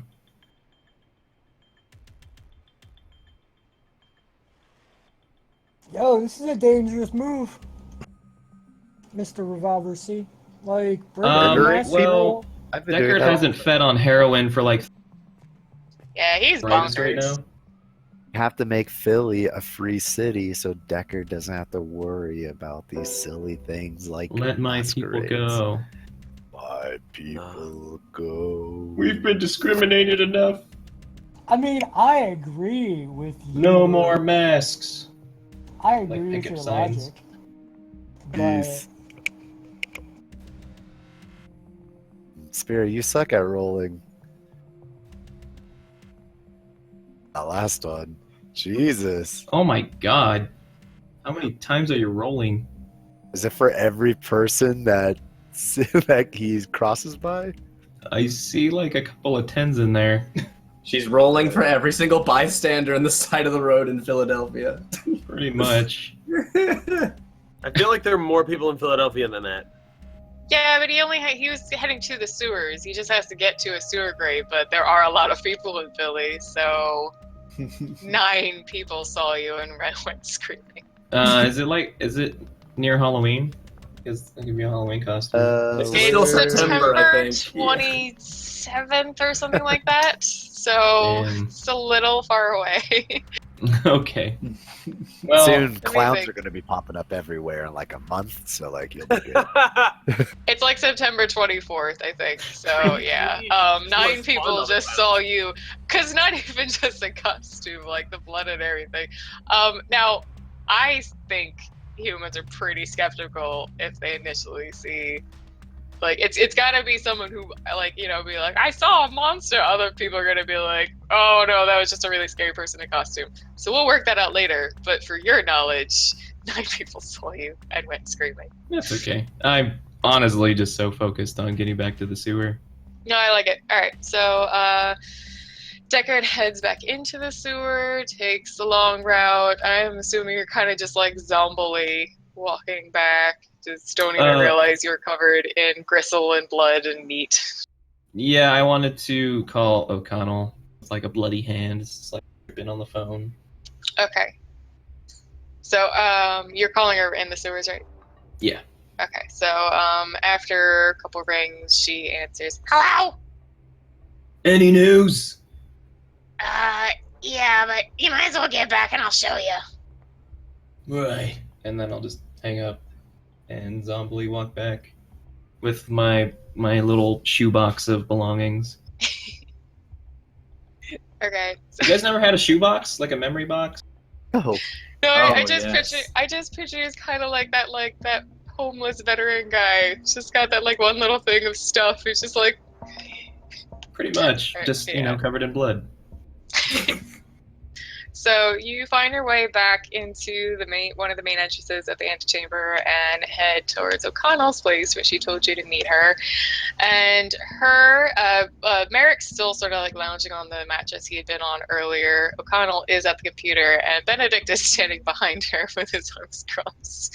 He sees you and just goes, "Jesus Christ! What now?" Nothing important. What did you have to tell me?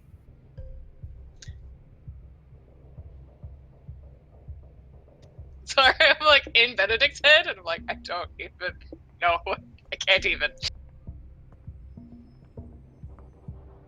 So O'Connell also looks incredibly shocked. Merrick is pretty stoic, so he just kind of like has that bored Ron Perlman type face, just. And Benedict walks up. You see him like almost shaking a little bit, just trying to keep himself calm. Deckard, why are you covered in blood? I'm gonna intimidate him. Nice. That's manipulation and intimidation? Yes. Okay. I got one. One little tiny success. Okay. Hold on.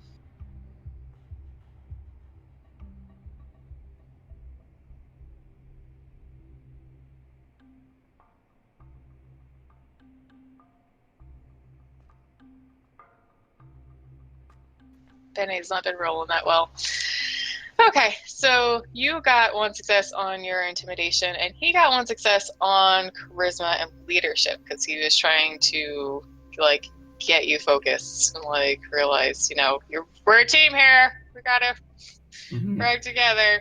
So they don't so much cancel out as I would say Benedict is realizes he particularly does notice your change in attitude, and it really throws him sort of. He's concerned and also a little worried, but like it comes off a little more like intimidation, like he takes a step back. But you also get the feeling from him of like he's not mad or berating you. He really wants to know what the hell's going on so he can see if he can help.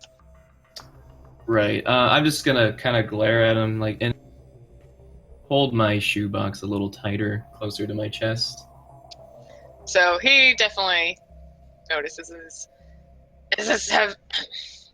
Deckard, come on, just... you don't have to tell me any specifics, but what's going on? You seem not right. I just realized, Benedict, I'm becoming the monster I've already known I am. You see, going to New York made me realize something. We're all fucking freaks, so why not start acting like one? Benedict slightly glares at you in response to that. Deckard, just because we look like freaks and just because we're dead monsters... Okay, that's not a really good point. But anyway, look, there's still more to this unlife than just tearing people's throats out. I realize that, but I have to kill the humanity that Roy Harvey left alive. Who the hell is Roy Harvey? I'll kind of like open my shoebox for Benedict, and inside you can see like old Polaroid black and white, like kind of like the tinted brownish, because he was in World War II, so like those kind of pictures where it's like him and Ada, his wife, pregnant, like sitting at like a grass field, and also. How old is Roy? Huh? How old is Roy? He was like in his early 30s. This is 2016. He could be from Vietnam. Okay. I'm sorry. No, it's okay. Yeah. I thought you knew no, we because were I doing thought I was a current age. vampire for a while. Benedict found me. That was the Oh, thing. well, like, yeah, for a few years, but you're a fledgling. If you were been a vampire for like 20, 30 years or something like that, you'd be a lot further along. Okay. Never mind. Yeah, then Vietnam. That's fine. You could even do Iraqi Sorry. war if you really want to. No, that's okay. We'll canon Vietnam. Hello, Vietnam! Okay, so as you like start to open the box, Benedict reaches his big gnarly hands and starts looking at the photos.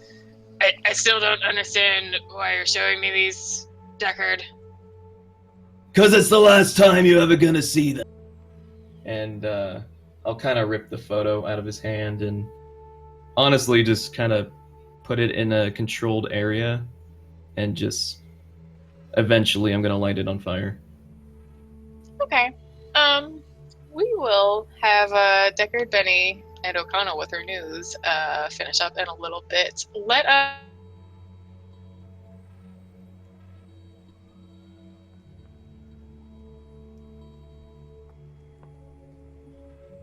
Nope. Hello? No? Guys, we lost Spira. Anarchy Is reigns. this Hello? thing on? Yeah, there we go. Pat? Mhm. Hi! Okay, I was saying, let's get Silver as Anthony in here, finally. Oh, hello.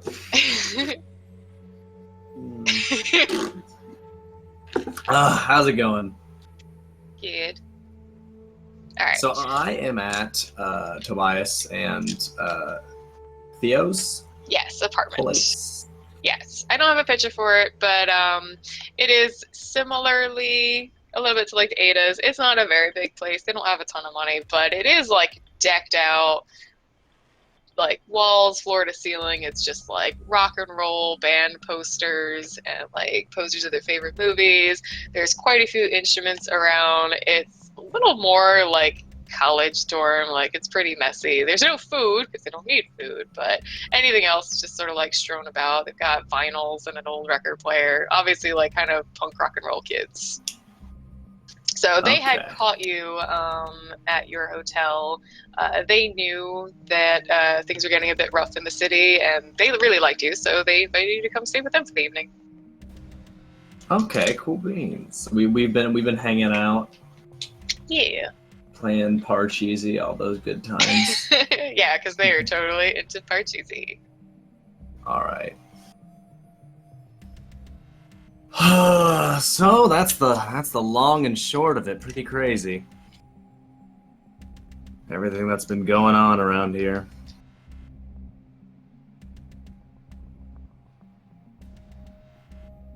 I was acting as if we were continuing the conversation. Oh, can she not hear? Or can we Hello? not hear her? Oh, there we go. Sorry. It Hello. must be my key. I don't know.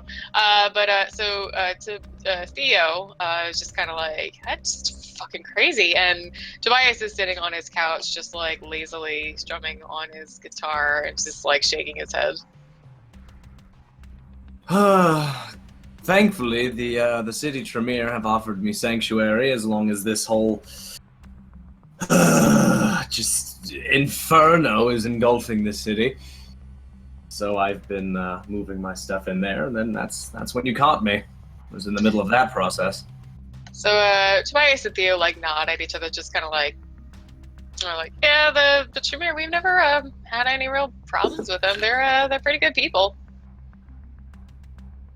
Very secretive, very like a clam, but they seem nice enough.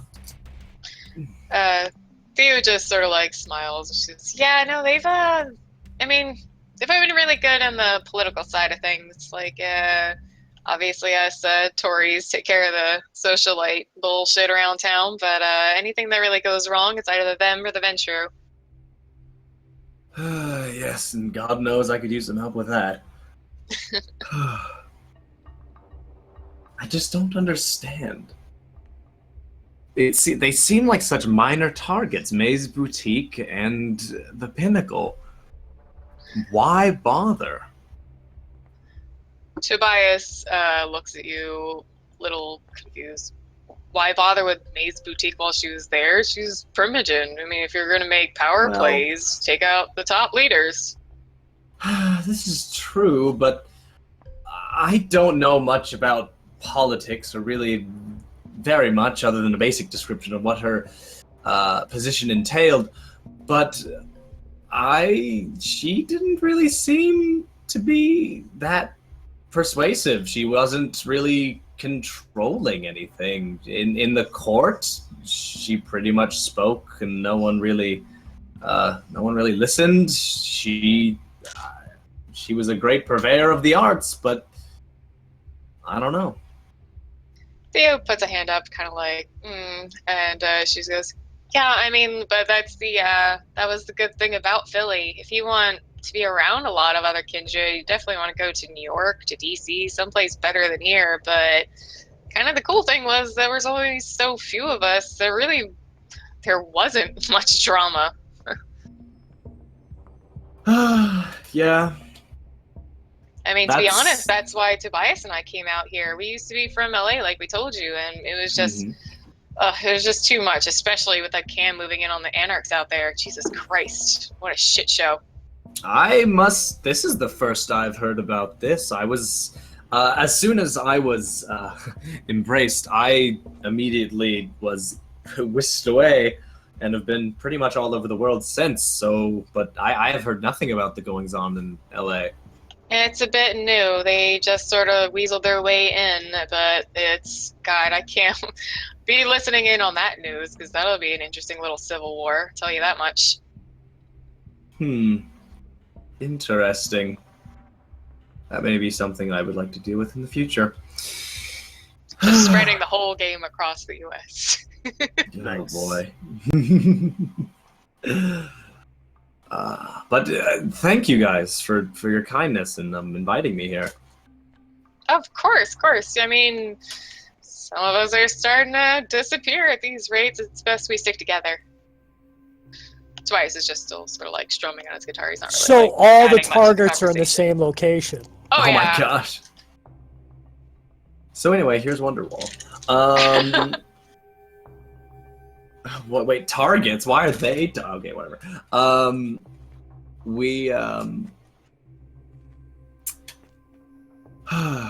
Well, I think. What time is it right now? For you, because you got like whisked away the other night. It's a little like it's about middle of the night, or I'm keeping up with everybody about the same time. So like 1-ish, and yeah, you woke up and you'd still just been like discussing things with them. They ran out to get a bite to eat, and yeah, so it's like middle of the night. Nice. So you've been talking with them. You already spoke with Cassandra and Aisling. Aisling took off on her own after your conversation together. And you do still have the Chantry. You were going to meet up with Gideon and Anton there eventually. Okay, okay. So just at some point later in the night, I'm going to meet up with Anton and Gideon. Yep, you can do it whenever you want. Anton is there now. Gideon, I think, is about to run off, but yeah. Okay. Well,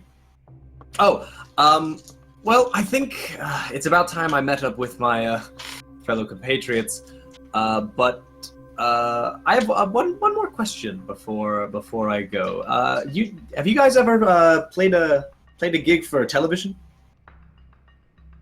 Tobias and Theo sort of look at each other, back at you, and look a little titillated. And I go, no, we've been in quite a few shows. I mean, we've gotten paid for our shows. We've never been on TV though. Why? I was just wondering if you had any contacts perhaps in the networks, maybe Travel Channel, since you guys are well, you do travel actually quite a bit, but you know, you guys seem very good. So I was wondering if you had any contacts in the networks and whatnot. Tobias nods, says, "Yeah, no. We know some links into the managers and talent scouts, things like that. We can definitely help you out in that way. We personally weren't that interested in being on TV in the first place, but yeah, no, we can get you some hookups on that way." All right. Well, you have my card, as they say. So yes, I would definitely appreciate that. I've been looking to expand my my venues a little bit. Yeah, sure thing. And Tobias like goes up and like heartily shakes your hand, and Theo gives you like vaguely friendly little girl hug. All right, thank you. It was good spending time with you. Okay. And I'll leave to go get a cab. All right. So you grab a cab from their apartment to the Chantry, where you'd been there before and you left, right? Yeah. So you know how to get there. So you take the cab over to the Chantry, and if you go inside, you will find. Actually, Anton's still back at his house, isn't he? Or did you go back? No, until Albert can make my house as safe as the Chantry is, we're all holding up at the Chantry. Yeah, he could potentially even do that this night, or at least the first one. But yeah, he was still a little distraught, and you were going to go speak with Gideon, so that hasn't happened yet. Yeah, he said there were a couple of rituals and spells he could cast, but he doesn't want. But like, I don't want to go until everything that he can do is done to my house. There are 2 he can do, and the one he could do this evening, the next would have to be the next night. Yeah, exactly. Okay, so Anthony has arrived, and Anton and Albert are in the study. Incidentally, Uh-huh. would I have had time to have that last chat with Albert? You could have it now. We haven't played with you for a little while. Nah. I don't know how much I'm going to get done with it, but... So, after I talk with Gideon, I'm You were a going little to vague, go... and he would want to know a little more information. I was. That's exactly, I just want to basically say Gideon was okay with it. So I'm going to go into the main room, the foyer, I guess, and I'm going to sit... Foyer. I ain't no Frenchman. No, I'm gonna Your go in there. sire is.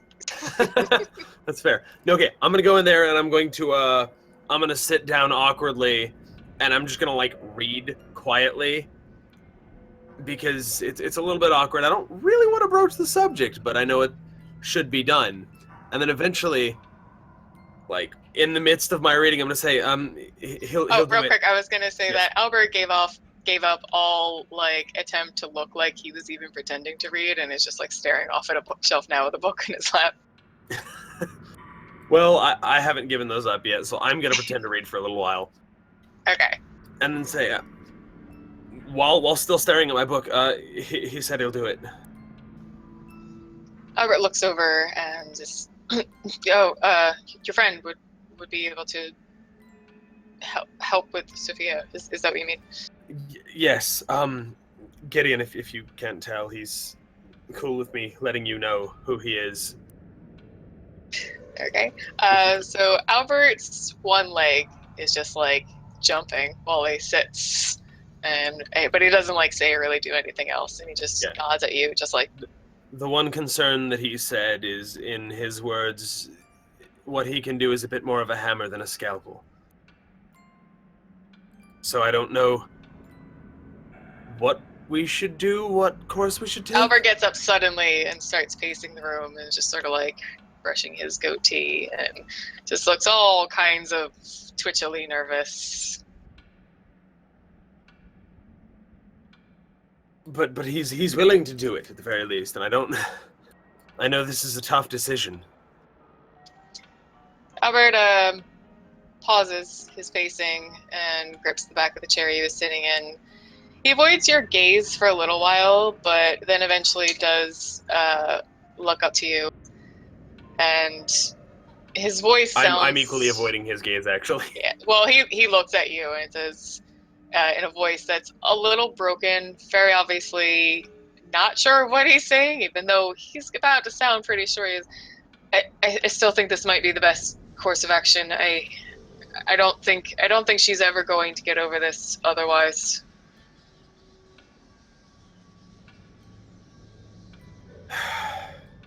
All right then. I guess we'll do it. Okay. He said that he doesn't need anything except for eye contact. Yeah. So Albert's eyebrows raise a little bit in understanding. He's a little bit older. He knows what you're talking about now. All right. Just that's what you see, whether you pick up on that or not. I probably would. I don't know what he knows, but Yeah. Okay. Gideon wanted to go out feeding. Did you want to play it, or do you want to just downtime it? I'm all right. Either way. Either way, when is the meeting with the drug dealer? It's supposed to be the next night. Okay, so From what Roland said, you said tomorrow night at 1 a.m.? Huh? What I said? not Yeah. Roland. Right. No, the But you're- drug dealer, not the eco-terrorist. the I other haven't drug got dealer. any message from Roland yet. But Oh, okay, yeah, no, I you didn't met get that message yet. the dude's boss or whatever, his supplier. I'm supposed to meet up with the guy I bailed out with his supplier at some point. The term is plug. Yes. I don't recall if we gave a specific time. Okay. But So- I think because it was so late and he like just got out of bail, like he's gonna probably set that up in the afternoon because he's human. So he's like, I'm just gonna do that. I'm going to like fuck my girlfriend and go to bed. Okay, so he'll get back to me and let me know Yes. when at night, not in the afternoon, to meet Well, them. like he's going to text you. I'd say like he's a human, so he'll probably like do it in the morning or Well, afternoon, and you'll get it. I am prepared to go through with the Sophia storyline. So Go through with what? with Sophia, if that's what Okay. we're doing. You So- cut out at the end. I just wasn't sure. No problem. Okay. So unless you really want to play out go on a feed, I'd say you didn't really have a problem. How much would you take though? 2, Okay. All right. So you are at 7, something like that. well, you were at 7, so then you would go back up to 9. So that's Okay. pretty good. So you've done your feeding out in the city off of some homeless person you found that could barely speak English. Oh, we're gonna start moving to high price, exotic, foreign, can't speak English call girls. Okay, but you did say you were waiting for the homeless. We people to are fall doing asleep. homeless, but going forward, that's since I have money. Well, I now. mean, you got 10K. Yeah, I might as Yeah. well get those Russian hookers. So, I just really want to speak Russian for no reason. Okay, so chat, let's confirm. Spira said she wants to be my Russian hooker. Just okay, let's move on. Sophia, the storyline there. So I come back to the Chantry and wipe my mouth. And Zabani, Anton, and Albert are in the den. Yeah, Anthony is there as well. So Anthony didn't really get to say hi. So I just got here. yeah. Oh, hi, Anthony. Let's have you both walk in at the same time. Just like after you, after you, after you. After you. So After you. After you. Oh my God! Just get in the apartment. How is that?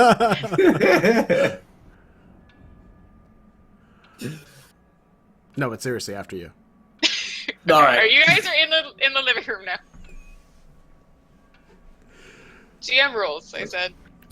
So Anthony is not aware of the arrangement we've made for Tremere protection of him and that he's living there.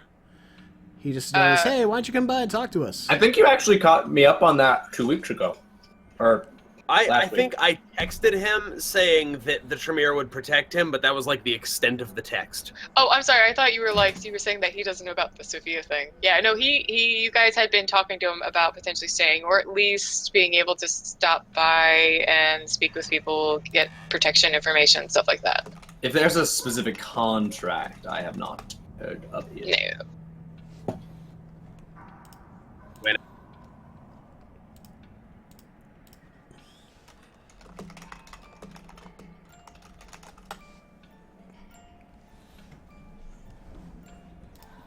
Did I lose you guys? And then there was Hello?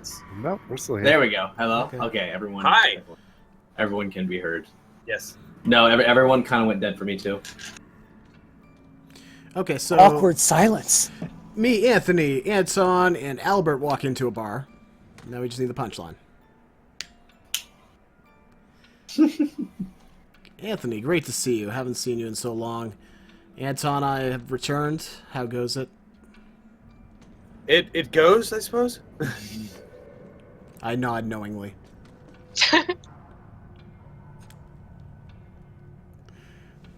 So I guess, Anthony, I'll show you to where you'll be sleeping until I can get my own home a little bit safer. That would be much appreciated. Thank you. Wait, did I miss something? Everybody lives at the Chantry right now? Everyone from the hotel. I made arrangements with the Tremere for me and Anthony. to have Cammy their boys, protection. they're all at the Chantry. What? We're in the castle in the sky, bro. We're Right walled up. We're on. ready. Right on. All the targets in one location. Okay. Yeah, good Yeah, luck a finding location that you can't find. Literally. Unless you're invited in. That's why we're This here. is like vampire rules. Like, I you gotta have- be invited to the Chantry. I have Nosferatu. Well, I had a Nosferatu friend who tried to kill me. He didn't even try to when kill Good you. luck with that. as Anton Nosferatu knows all things. escorts Anthony out of the room, I'm gonna sit down across from Albert. I think I lost you there. I'm gonna sit down across from Albert as Anton escorts Anthony out of the room. I thought Anton was sitting there. No, Anton I just went I to got escort up and, like, Anthony. Yeah, she's It showing got me it where I'll got be staying. awkward, and I said, so I guess I'll be showing you where you'll be staying tonight.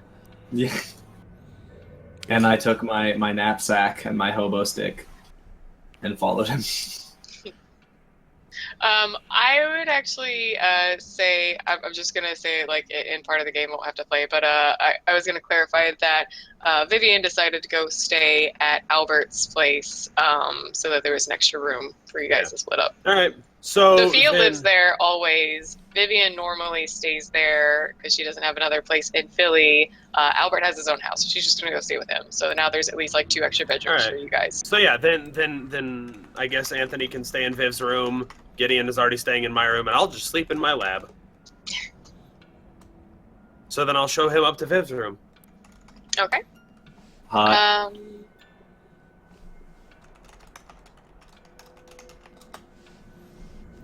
All right, so Are you gonna grab Sophia? Wait, what are you doing? Actually, you know what? How about we take our second break? I could use a run. Yay, back and break. stuff. Oh, it is about that time. Yes, it is. All right. I will stay as one person, and we need 2 more. I can stay. Freaking Roland. Oh, freak out run. I just did the first MMA. I can do a second one. Oh no, that's What's up? right. Sorry. I'll do a second one also. Yes, we'll all stay. Both of you, stop it. All right. Who else other than Roland and me? I can stay. Okay. All right. I will run real quick. All right, guys, we're taking a 10-minute break. We have Revolver C as Deckard, and who was the second? Spira? And me. Oh, okay, and Char Tree DTY playing Roland, both staying for their Ask Me You keep cutting Anythings. out for me. I'm sorry, I'm not I don't eating know my if it's your noise microphone. gate. Yeah, it's the noise gate for Discord. We're good in stream. But feel free to ask these guys anything. They'd love to hear from you, either as the broadcaster or their character, and I'll be right back myself. Rev, take it. I'm gonna go tinkle. Hey guys, I am Revolver. I play Deckard. If you have any questions for myself, the campaign, or Deckard, I will happily answer them. And thank you guys for joining us today. Hopefully you're having a good time, enjoying yourselves and whatnot. I have been running on about 2 hours of sleep. So yeah, that's my day. Where can you get the rule set for VTM? You could probably just Google it. That's what I did. There's a PDF online. How does it feel to be a mostly dead guy? Feels amazing, man. Feels amazing, man. Did you know that I love you like a brother from another? I did know that. You did tell me that before. How does it feel to have recovered your memories at long? So, it's always been an idea that Spear and I have been playing around with. I wrote this like dream sequence, and I was like, "Hey, you guys can use it if you want. If you don't, then whatever." And she's like, "No, I like that idea because I purposely made it so that Deckard hasn't been on heroin for 3 nights, and that's a long time to go cold turkey without, heroin or something like that. And he is heavily reliant on it as a character because it keeps him sane. So for him to be off his drugs, so to say, is going to make him much more cranky and much more irritable, which I have been trying to play as. Sorry, my dog is licking his butt. So yeah, who would win in a fight, a greased up Callum or Anton? Callum would definitely beat Anton. Because Callum was a bishop, Anton's just a nerd. Callum was so fun. I wanted to see him like fight things or like do more. Yeah. Yeah, he's just looking at his dog butt right now. Sorry.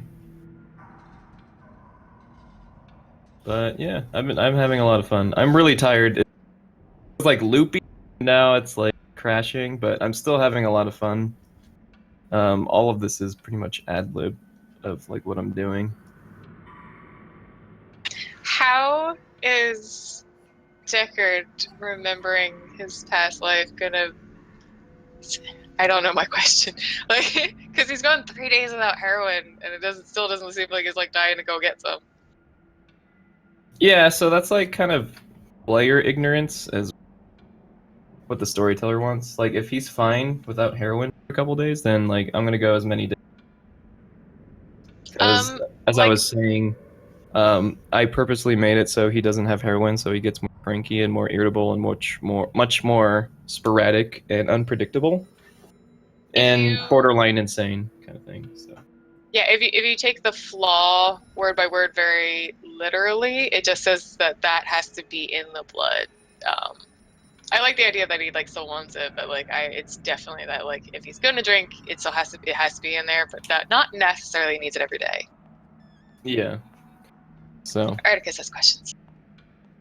So does Deckard seek true death? Why does he not care about his own or clan's own well-being by risking certain actions? Being off meds, sure, but even when on meds. So when he's on medication, he's much more, happier, calling people nicknames and whatnot.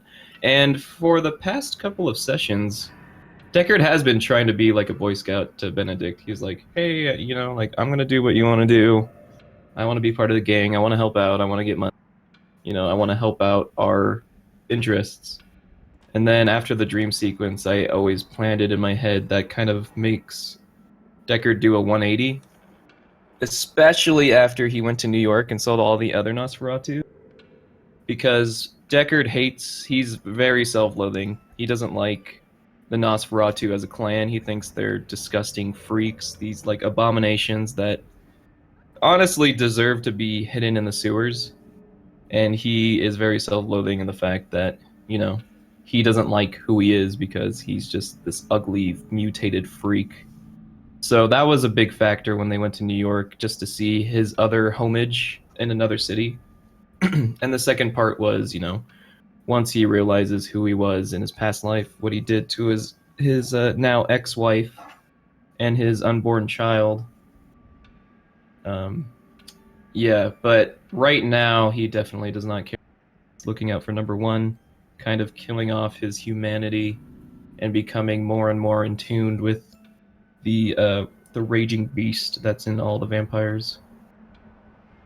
So, I think that's good for me. If Spira, you want to take over? Yeah, sure. So anybody that has questions for me as storyteller or the NPCs, you can also ask anything about NPCs or the setting, whatever you want to ask. Feel free.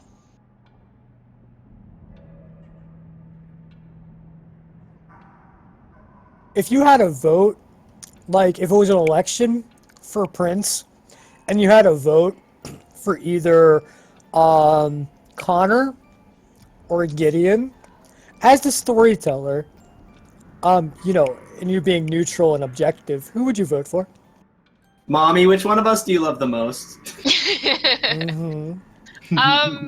It's really hard to say, not because I'm trying to be like, I don't want to pick sides, but literally either way is just fun for me, because then I just get to write more schemes and have more things fuck with all of you. So I'm excited to see it go either way, because I basically see if Gideon gets it, then all of the Bruja Nosferatu semi-anarch people are gonna like fucking riot, and if they get it, then like New York, which is like bureaucracy 101, is gonna like come down and fuck some shit up. So either way it's gonna be really fun. All right, Chard wants to know if Benny has a theme song, what would it be? To answer her question, Mommy hates you both equally. Yes, that is the actual answer. You know what, Chard, I will get back to you next week, because I'm nuts about music. Oh, okay. So like the pastry question. Yes, which actually I have half done. It might take me till the next time we play, but I have it half done. But I'm really nuts about actually picking theme songs for people. I've actually been doing it for your characters, for myself, for fun. And so I'll give it back to you with a good answer. I don't want to just pick something off the top of my head. I'll hold you What to am I it. drinking? I am drinking Blue Moon Cappuccino Oatmeal Stout, which is actually really amazing. It's really good. And vodka. That's weird that they make an oatmeal stout because most of their beers are actually pretty light. I haven't heard anything about it yet. It's really good. I like it a lot. And then, of course, my couple shots of vodka. Which vodka? Are you still drinking vodka regular? Yeah, for the price, it's fair enough. Yeah, I know keep better telling stuff, you but to go and get I'm the gonna. jalapeno grapefruit. Hold on, I got questions. If each of the characters are pastry, what would they be? I will have it next time we play, which might not be. Yeah. But I have it almost done, but I really want to make sure it's right. I have like 3 of you already, but I want to wait till I have everybody. In the setting, which factions are the primary in the city and how independent presence is there? So it started with Camarilla, except that the prince was being controlled by a secret La Sombra, and all of our characters found that out by like week 3 and killed them. So now there's like a power vacuum, and Philadelphia is a sister city to New York, kind of. So New York is actually trying to like help them out / deal with it themselves. So it's mostly kind of still Camarilla, but we have Roland's side is anarch without being anarchs, and there are some independents. The Nosferatu are kind of independent. They don't really care about factions. When am I going to see the Rocky Horror remake? Eventually. Shut up. Is the dude at the Chantry from VTM Bloodlines game? I seem to remember that name from somewhere. No, but when I make references to LA, I'm always making references to the Bloodlines game. So when Theo and Tobias were like the Camarilla moving in on the Anarchs, that was about the Bloodlines game, because I am obsessed with the Bloodlines game. I have played it. No, that's the premise of the whole game. And I've played it like 50,000 times. I don't know anymore. So is Daddy Benny gonna punish naughty Decky Boo? He's very concerned about the sudden 180 that Deckard took. He doesn't know exactly what to do right now, but so he's trying to be calm and collective and think without reacting. There was a question earlier, why do you want to play Gideon's hooker as Russian? Oh, I did answer it in chat, is because I know a bit of Russian. I think I can speak it pretty well, and I just always love an excuse to do it. It's fun. Get on my level, start up some absinthe. I love absinthe, but I don't have the money at the moment to regularly buy absinthe. I think that was, let's see. Do you know hooker talk in Russian? I will learn for next week. Next time we play, I will learn some Russian hooker phrases. Wait. So you're going to talk dirty to me in Russian? Oh, yeah. Tune in next week, guys. Not next week. Not next week. We play. Next week's session is going to be Russian hooker talk. That's the name of the session. I'll look some up, and then next break, that's how we'll end the AMA. Do you think Yo, the I good can get news banned is, for that? Yo, the good news is Gideon doesn't kill when he feeds, not like Roland. So we'll still be able to have other conversations with the Russian hooker. What does someone want me to say in Russian? Oh. What? I can't say that on Twitch, dude. We'll get banned. Only if it's in Russian. Only in Russian. We'll send it to you in like DMs, and then you could say it. We could take guesses at what you said. Oh my god. I mean, it doesn't have to be horrifying. We're cursing and talking about people being ripped apart, dead fetuses on the floor. Yeah, but Russian That's what hookers I'm are going to say talking some about. pretty bad stuff. Incidentally, Googling Russian hooker talk doesn't immediately come up with anything, so there's Weird. that. No. Like you gotta have smarter Google foo than that. I have one hand. It's hard to type. All right. My Google. What are you doing with your other hand? Can I do it? He's watching the You Cubs can game. certainly with the other feed hand. me. Oh, it's the Oh. top of the ninth, and it's 7-2 Cubs. Just want everyone to know that. Why do you got to be so mean to Jeannie? So am I doing a Q&A on this one, or am I waiting until the next one? Yeah, no, go ahead. I'm looking stuff up right now. First Are you question: looking why up do you have to poker be so time? mean to Genie? What? I love Genie. Genie is the best. I hope he is still listening to the stream after we yell things about the Cubs winning. But I mean, come on, how cool would it be if fucking like Game 7, like how both teams will just have to fucking have heart attacks the whole time after every play, after every strike. Like it's, I just want to see a good Game 7. That's all. But yeah, if anyone has any questions for me or questions about Henry or Roland, go for it and ask. Am I off center? It looks like I'm pretty center. Oh shit, the thing just changed. Yeah, it's Kinda silver. Silver Tongue. Sorry, he's phone fine. issues. It's fine. It'll get fixed Is- after, good. don't worry. Is Roland gonna bitch slap some Bruja? What? Why would I bitch slap Bruja? They're fucking like, they are perfectly what I would want them to be. Like, But he they is- cursed in front of Clementine. She's Oh, like, you curse in front of Clementine. yeah, but it's different. I'm Uncle Benedict. You but, expect it from me. but I mean, they're like, you know, Uncle Brujas. I forget their names. I forget every character's name. It's Gerard Butler. Okay, yeah, I'll remember that. See, that's why one of these days I would love to play a D&D game where, like, you go to the Kingdom of Seattle to talk to King George Washington, because it sounds ridiculous, but everybody's going to remember every single name in that game. Articus, there was just like just like fucking gross happiness that came oozing out of me when I found out that they were like unassociated Brujas. Malk Army, best army. My favorite thing is that, like, so now it's actually Connor's like bleeding between the two lines. What do you mean? Well, because you kind of were like working with New York, and like we should get Philly, resituated, and you like the Camarilla, but you've got a whole bunch of more independent Bruja that are now friends, sort of, with Roland. I mean, me and Roland. He's just working all the angles. Yeah, I mean, I still feel like Roland owes Connor. Ooh, Connor owes Roland, other way around. You put a coin in my head. What? Yeah, but I had your back at the thing to save Avery. Fight. Remember? Everybody, He had his back. dude, Avery, I killed Osama with one punch. Like, But that's not the point. The point was, no matter what happens, I have your back. Avery is going to be safe.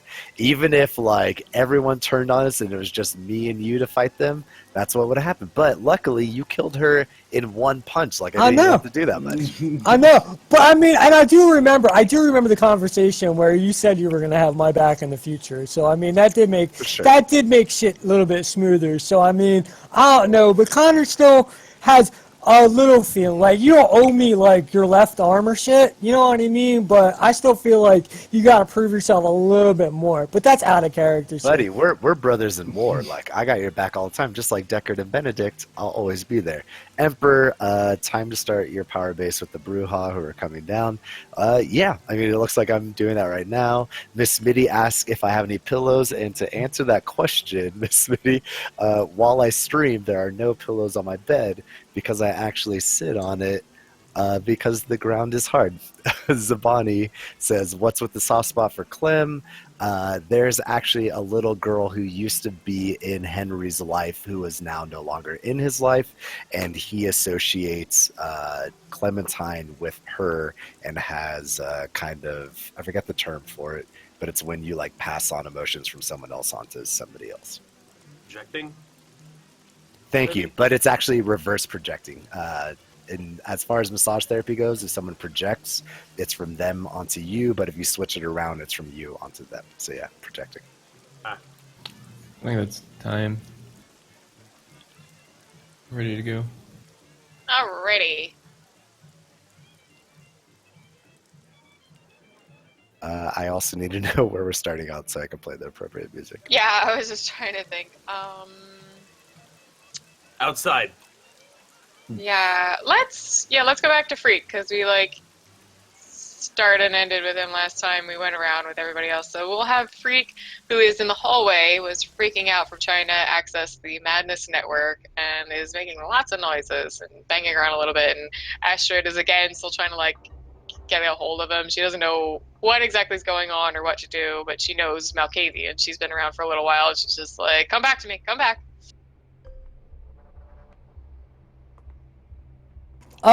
Fuck this. Silence is no longer working. Stealth is not an option.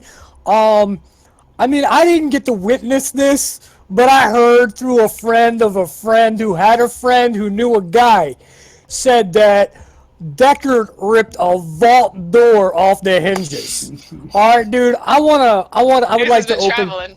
I would like to open this door Deckard style. All right. So that will be revolver. Is that strength and brawl or strength and athletics, depending? I did strength and athletics. Right. Okay, so it'll be strength and athletics for Freak against 6. How about strength and languages? No, sweetie. How about strength and medicine? No. How about strength and... How about... Actually, no, this one's real. How about strength and security? No. It's a door! But I will To pop the pins out of the hinges. consider giving you a mulligan, because I think you had an idea for your character and didn't understand all the points. No, use security to pull the pins out of the hinges. Oh. The hinges are always on the inside, so you can't pull them out from the outside. That's true. That's No, true. you always have hinges on the outside. Yeah. So What okay, do you do we're gonna do it. on We're your gonna do free it. time? You guys ever asked me any personal questions on my AMAs? I'll be glad to answer. He knows the value of cocaine. I know, He knows where door hinges are. he knows the Actually- terminology too. That's Yeah. called Now- a plug. It's Now- called the plug, guys. Do your fucking... Fire code says And the door has to swing outwards. what is the target number? 6.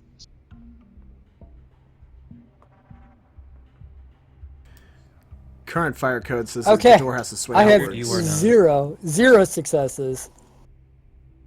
Which is not a blotch though, thank God, because I really didn't want to blotch a door. No, but I am going to say it's a fail, so you don't get anything bad that happens to you, but you made a little bit of noise again against the door, so slightly out of character, but Cassandra is getting a little confused about what's going on in the hallway. She thinks there's probably, some drunk assholes that's visiting someone else in the apartment, and she's gotten up from her couch, walks over to the door, and opens it. Sees you in whatever standing, crouching position you're in, and Astrid definitely crouched down a bit. Perfect! I would like to continue to attempt to ram the door, with my shoulder. I'd like to full force ram the door with my shoulder. Oh, it's open! She's standing in the doorway. I'd like to full force ram open the door. Okay, so she has opened it, at least a third of the way, and you fully ram into the door, knocking it out of her hand. She backs up. She's falls back a little bit, and you slam into the door, but because there was no actual pressure of the door being closed, you push it open, slip, and kind of fall into the living room because you just ran into an open door. I pictured it differently in my mind. I'm sorry. She was I don't know. starting to open it? Yeah, I was waiting for her to fully open the door, and then, once she was occupying the space where the door was, I was gonna charge that space. I didn't actually want to hit the door now that she's opening it. I wanted to. Still charging the door. I know. I was trying to be cute about what I was saying. That's Okay. kind of like what a Malkavian would do. So it's just... Well, I was just trying to sound cute. I would like to ram into her with my shoulder and try to knock her over. Okay, so you were ramming into the door, but the door opened, and you headbutt, but with your shoulder check her in her stomach and knock her over, and so of course she falls on the ground. Oh, what the fuck? I'd like to cover her mouth. and not allow. Because I mean, we can't make noise. This is a stealth mission. Remember, no noise. No noise. I'm going to say that Astrid is like just sort of striding into the room. She casually closes the door. She knows how this is going. Hold on 1 second. Haven't had to pull Cassandra's sheet up in a while. Yeah, that's right. She is a socialite, so she has like no strength or anything like that. So I'm just gonna say you easily like are able to hold her down and cover her mouth. And I would the way I'm picturing this is that I gently tackled her because this is Vampire the Masquerade. We only gentle tackle here. Yep. All combat is gentle tackling and pillow fights. Yep. So I Mouth. gently I gently tackled her. I'm currently sitting on her chest with my hand over her mouth. And I'm like peering down into her eyes, correct? Yes. I would, as a vampire, I think it's important to use your vampire skills. I have a vampire skill called Dementia, which, Dementation. Okay. Look, He's a mouse, I'm as he calls it. not going to argue with the storyteller because I'm smarter than that, okay? So, the demon tensinia, I shall use that on her face. And now, what I'm thinking, from what I understand, even though I can't say the word, is if they're feeling something, I can make them feel that 10 times the way that they would normally feel that. Correct? Like bring that out in them. Yes, whatever they are already feeling, you can amplify or dull. So Maybe and she's. I would have to have you roll, but just tell me what you want to do first. Maybe she's feeling a little bit of fear. I would like her to maybe feel 10 times that amount of fear. And I'd like to roll dice to make sure that happens. Yep. All right. So you will have to roll charisma and empathy against humanity score. So let me check. Yes, I have. I think this is 2 dice. Yeah, and she has humanity 7. Okay. So what I use charisma and. Actually, that's not right. She should be 6. So 6. I made her character sheet a long time ago. I was like, oh wait, no, she's a terrible person. Charisma and wits, right? Empathy. Okay. Great. Okay. What is it? Target 6? Okay. Yeah. I roll a 3 on my 1 dice. Because I forgot when I made this character that it uses skills. And that these skills need things. So, yeah. My magical vampire powers, they're useless, to be perfectly honest. So, I did not blotch. I did not blotch, but I did not succeed. So she's not scared but anymore. You're still holding her down. You're still holding her down, though. I mean, she is confused and scared. She sees 2 people. There is 1 person holding her down. She is off-put. And, like, she's got her own set of skills, but it's usually, like, at a party. Being attacked in her own apartment is something a little different. Alright, I'd like to growl into her face and be like, hey, where's my money, bitch? Bitch better have my money. Give me 1 second. She can't respond. It's a rhetorical question. I'm covering her mouth. Get it? It's like a joke. Rhetorical questions are like jokes. Oh. Rhetorical question. I thought it was funny. That is not expected to be answered. Well, bitch, where's my money? If you don't expect her to answer, it's a rhetorical question. Ooh. And that shit was funny. No.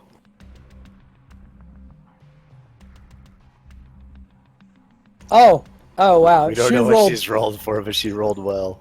She's gonna sing me a song. Wait, no, she's not. She's gagged. Sing a song. Hit your eyes. So, okay, yeah. So, Cassandra used Dread Gaze, which is level 2 of her presence. And she immediately takes on the most horrifying face you've ever seen in your entire life, in your Or deepest normal face. nightmares at success 5. She just, like, like if you could have a heart attack, you probably would. So, you are absolutely floored with the way she looks, and like it's like seeing your deepest fear in front of your face that you're straddling. Sounds like my sex life. I'm stroking my beard in deep thought. I need to think how Connor will respond to this. So Okay. allow the stroking to continue.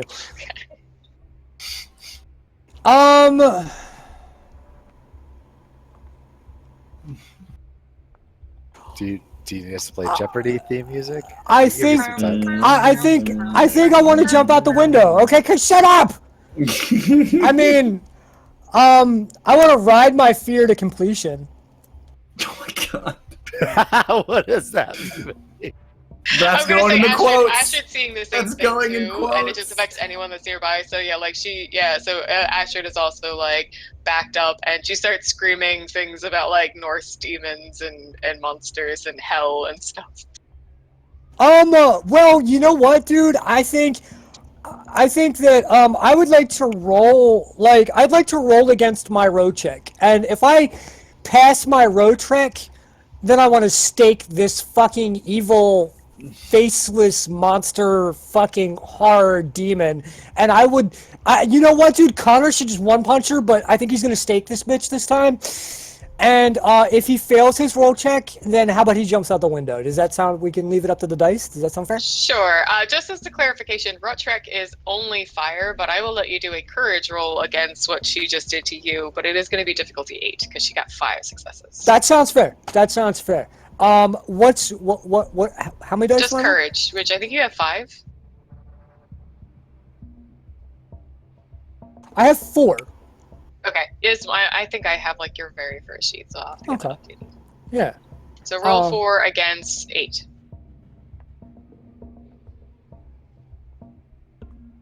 And now, if I blocked courage, yeah, all right, I got it. We're good.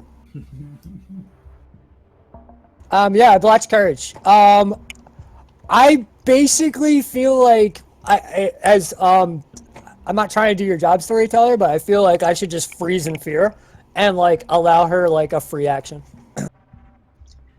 Actually, I'm. Or I can jump out the fine. window. I can jump out the window. Fine with you, like leap like literally through the glass. Yes. Just like I have to get out of here because that's what I'm good with that. Thing is. Yeah. Okay. So you take off through the window and drop 3 stories. That's not a person fighting you, so I don't even know how to roll for damage. I'm just gonna say you've got some basic bruise damage. It'll take you 2 blood points to heal that. So, and Astrid's still in the apartment. She's also scared. Fuck that bitch! I'm out of here. No. I'm saying, but I'm explaining the story where she is also terrified, and sees you run off. So she is going out the back door. But yeah, you've leapt out of her window. Like, I'm not even gonna make you roll to jump through the glass. You actually botched, so I'm gonna say you used every last ounce of strength and willpower to break that glass and get the fuck out of there. Fuck yes. Fuck yes. I fully agree. In fact, dude, I think I should run like whatever direction I'm facing, like an extra block away. Okay. Like Alright, whatever so- that is, I don't want it following me. Alright, so Connor and Astrid are taking off from the scariest Cassandra. Whoever knew. Alright, let's check in with Roland. Freak has Sure. joined the botching a fear check roll club with me. Right. Let me see. I want to make sure we're doing this even pacing. So, all right, all our Kami boys are in the same place. So yeah, let's check in with Roland and then Deckard, and then we'll check in back in the Chantry. So did Cassandra turn into like Snooki, like Jersey Shore? Snooty Yeah, right, a normal smush face. smush. Just her normal face. Yeah, I never thought about how horrifying that face could be. I have that ability. I've just never used Well, it. she has got like 5 successes. So like 1 would be like, oh no, and you could continue the scene. 5 is like, book in it. Your What do mother you- sucks what do you- cocks in what do hell. Pretty what, much. what did you roll for that? I forget what the roll is. Hold on.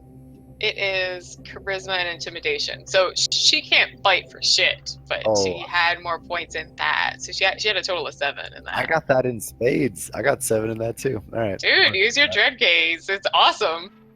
You know me. I don't use Presence, I think, is a little underrated. A lot of people kind of like forget about because they're like, oh, I get people to like pay attention to me at a party. And it's like, no, level 2 is like 3. Level 3 is where it's at. Oh yeah, Callum. and 4 is telepathy, at least on humans, which can be really useful. We have a Mayday. Silver's phone died. Just letting people know. Sorry, my bad. I was making all those elders the other day. Everything's a little fuzzy. My one elder was presence based.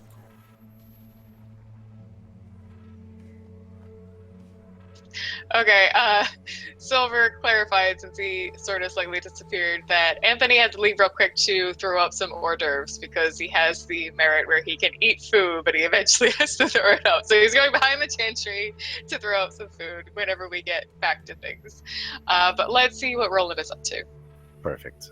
So I'm still talking to the other Bruja, and his name is again Gerard. Gerard. Do you have Butler. toothpicks in your hair? No, it's not toothpicks. They're Afro picks. No, So I said they're- 2 picks. Oh, 2 picks. Yeah. Yes, I have 2 picks. Ballin'. It's Gerard Butler, man. You know what? I was having the hardest time finding a picture of him because I wanted like a big, beefy biker with like a mohawk. I just like couldn't find a good one. So yeah, maybe he's Gerard Butler. We'll go with that. And we're in a creepy house again, correct? Yes.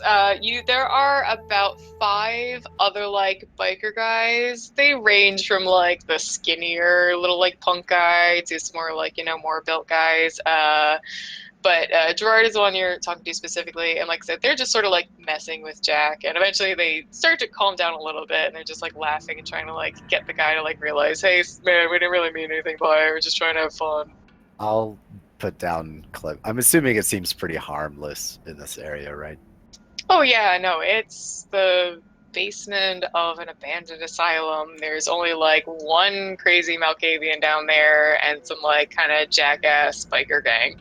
I'll just set her down. If she wants to sit and listen to this Bruja talk, she can. But if she wants to go run around, she could be a kid as well.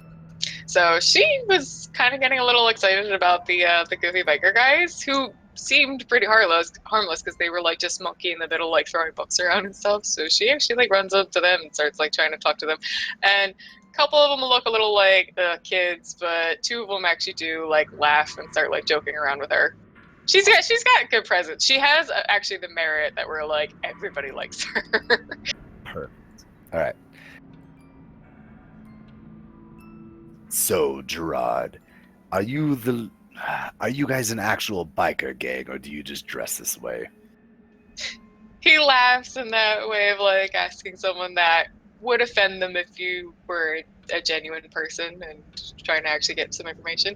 Just like, yeah, no. I mean, we're a gang. I mean, it sounds like fucking corny, right? But no, we're a group of guys that we got same like-minded ideas, and as far as being kindred, I mean, you got to find people to stick together with, right? I understand. And what exactly are you trying to get out of Philly? It seems like we have some of the same ideas. I'm just wondering how far down this line you're willing to go.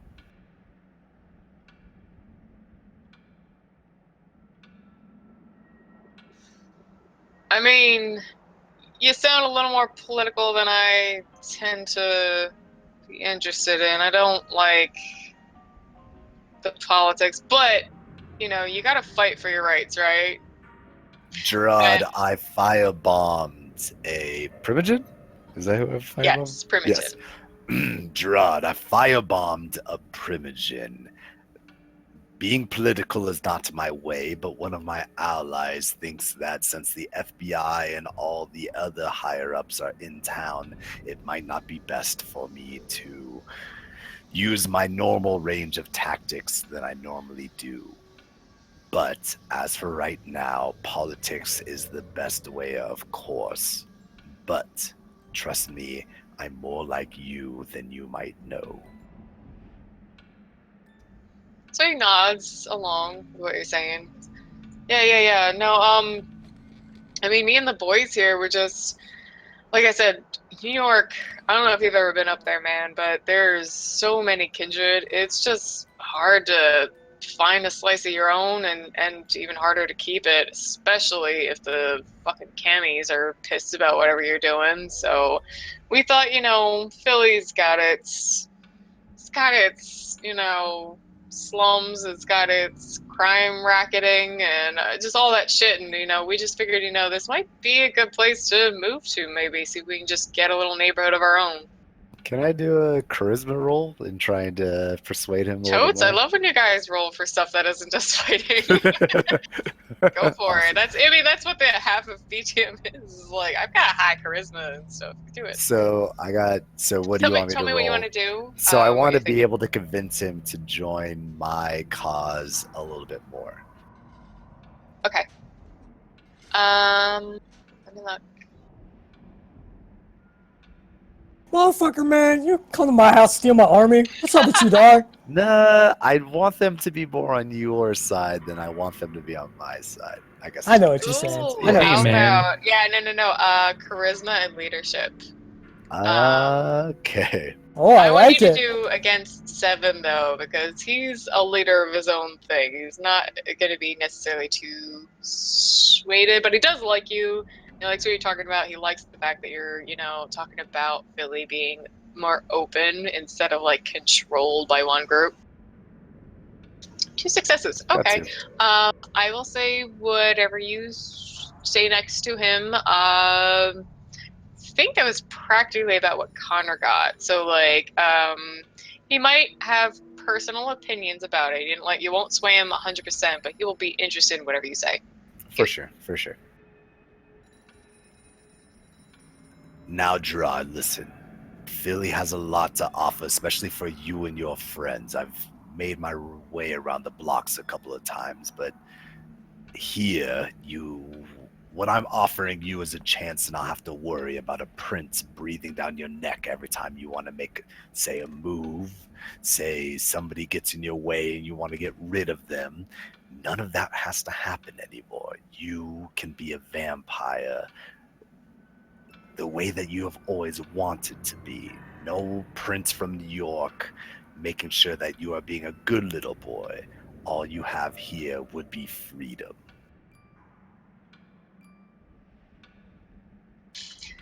He's nodding along, even more genuinely than before. It's like, yeah, no, that's, Connor was saying some things about this city being, not up for grabs, taking a Camarilla spot, but we definitely felt like what he said sounded like we had some room here to grow, something for us to take, that frontier feeling, not a city you gotta fight for just a scrap of bread, something you can actually take.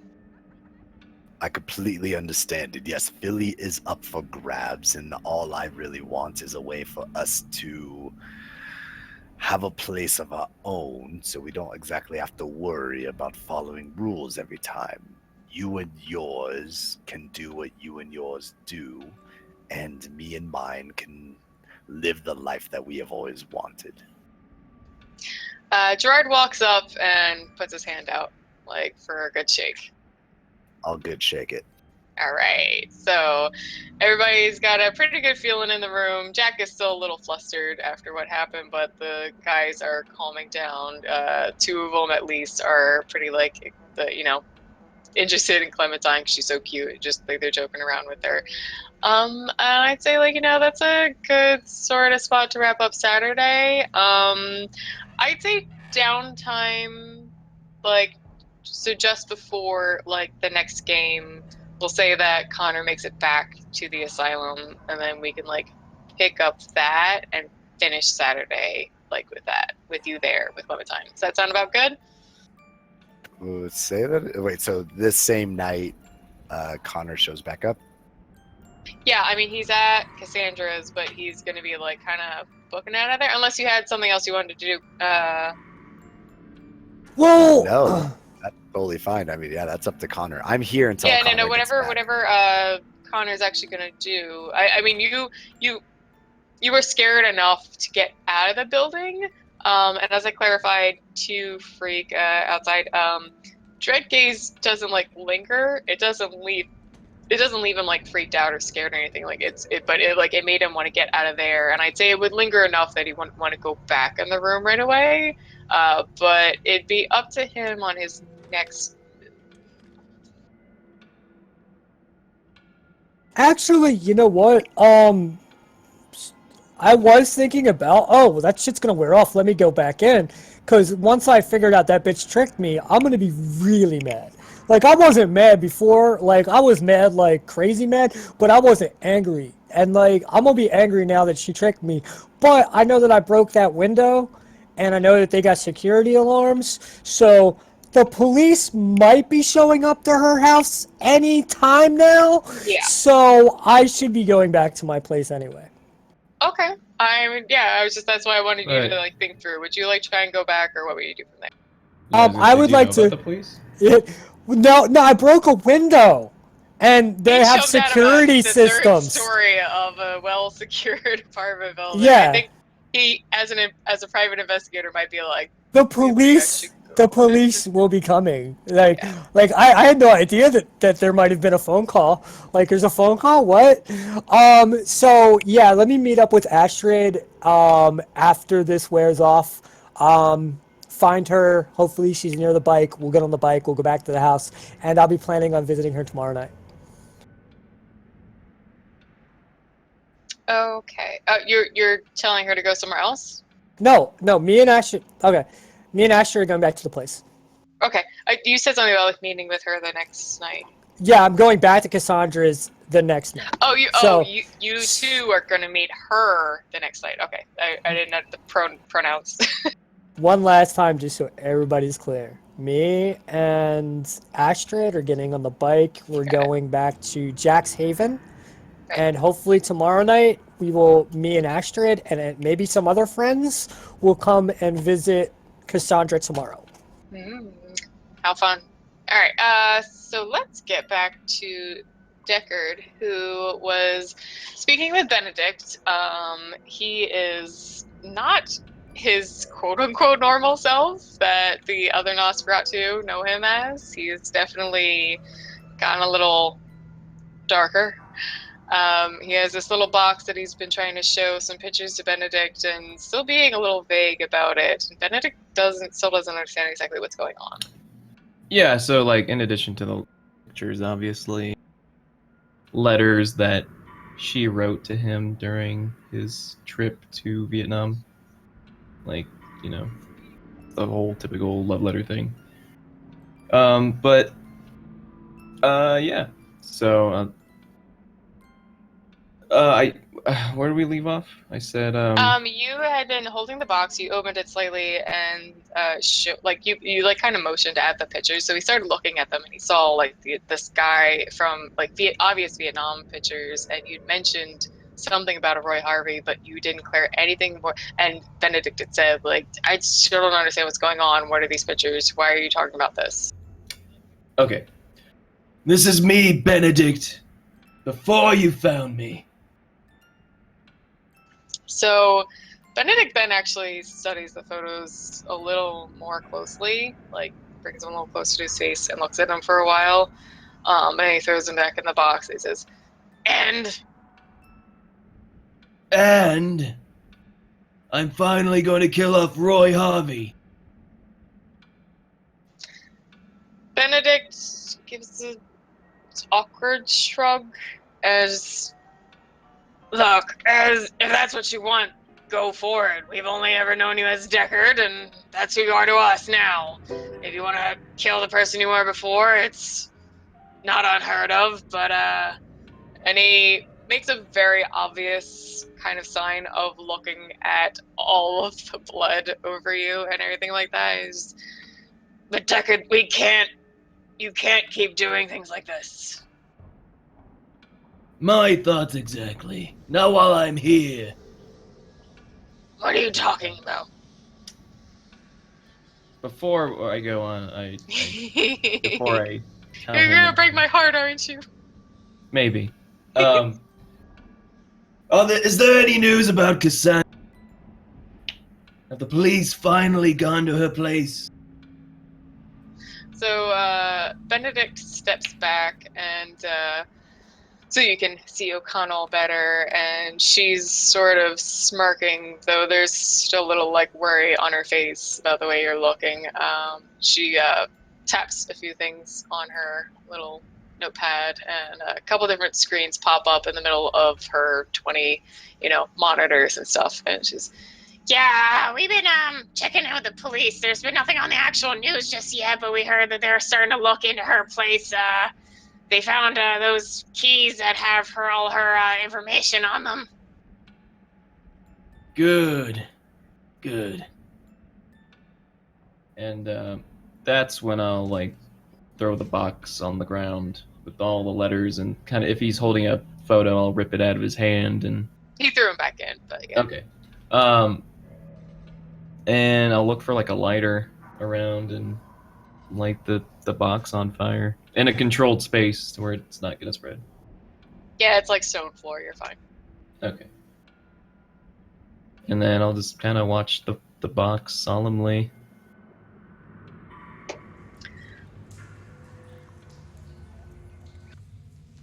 I'm trying to think of even trying to think of the verbs that would be where, but Benedict looks, I'd say, more concerned than you've ever seen him, and just kind of low lids, just like watching you, not doing anything, just watching. And then the next thing I'm going to ask. No, there's no Rotschreck roll. He threw it on the ground, lit it, and backed away. He's got I to can be make really it. close. I've done it before. I've faced napalm. Seriously, he got away from napalm, was fine. Which is he why can this throw a would be box so on the floor, funny. light it with a... Yo, Alright, worst fine, case fine, scenario, you fine, could fine, fail we're it. We're gonna do Rotschreck. Okay. What is it? Self-control. Self-control against... I thought it was courage. Oh yeah, no, self-control is frenzy. Sorry. Courage would be against 3 because it's a small flame, and you're able to back up. 2. Okay. You're fine. I did it. Darn. Shut up, Zabani. You did it, Stream. I God. survived the small box fire. All right. And before I even look at Benedict again, I'm gonna still look at the box, kind of like the flame flickering in my eyes. I'm gonna ask Sunshine. Sunshine, I need another favor for you. She takes a big breath and sigh, and not in a annoyed way. She's just very put off by the weird situation that's going on. What is it, Deckard?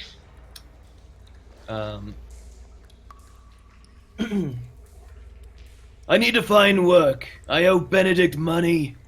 Are there any kindred around the city that need muscle? For hire, of course. Through the Shreknet, maybe. Yeah, that should be easy enough to find. And she glances, trying to be subtle towards Benedict, and he's just big papa, stoic-faced, arms crossed, isn't really responding to anything. He just gives a slight nod.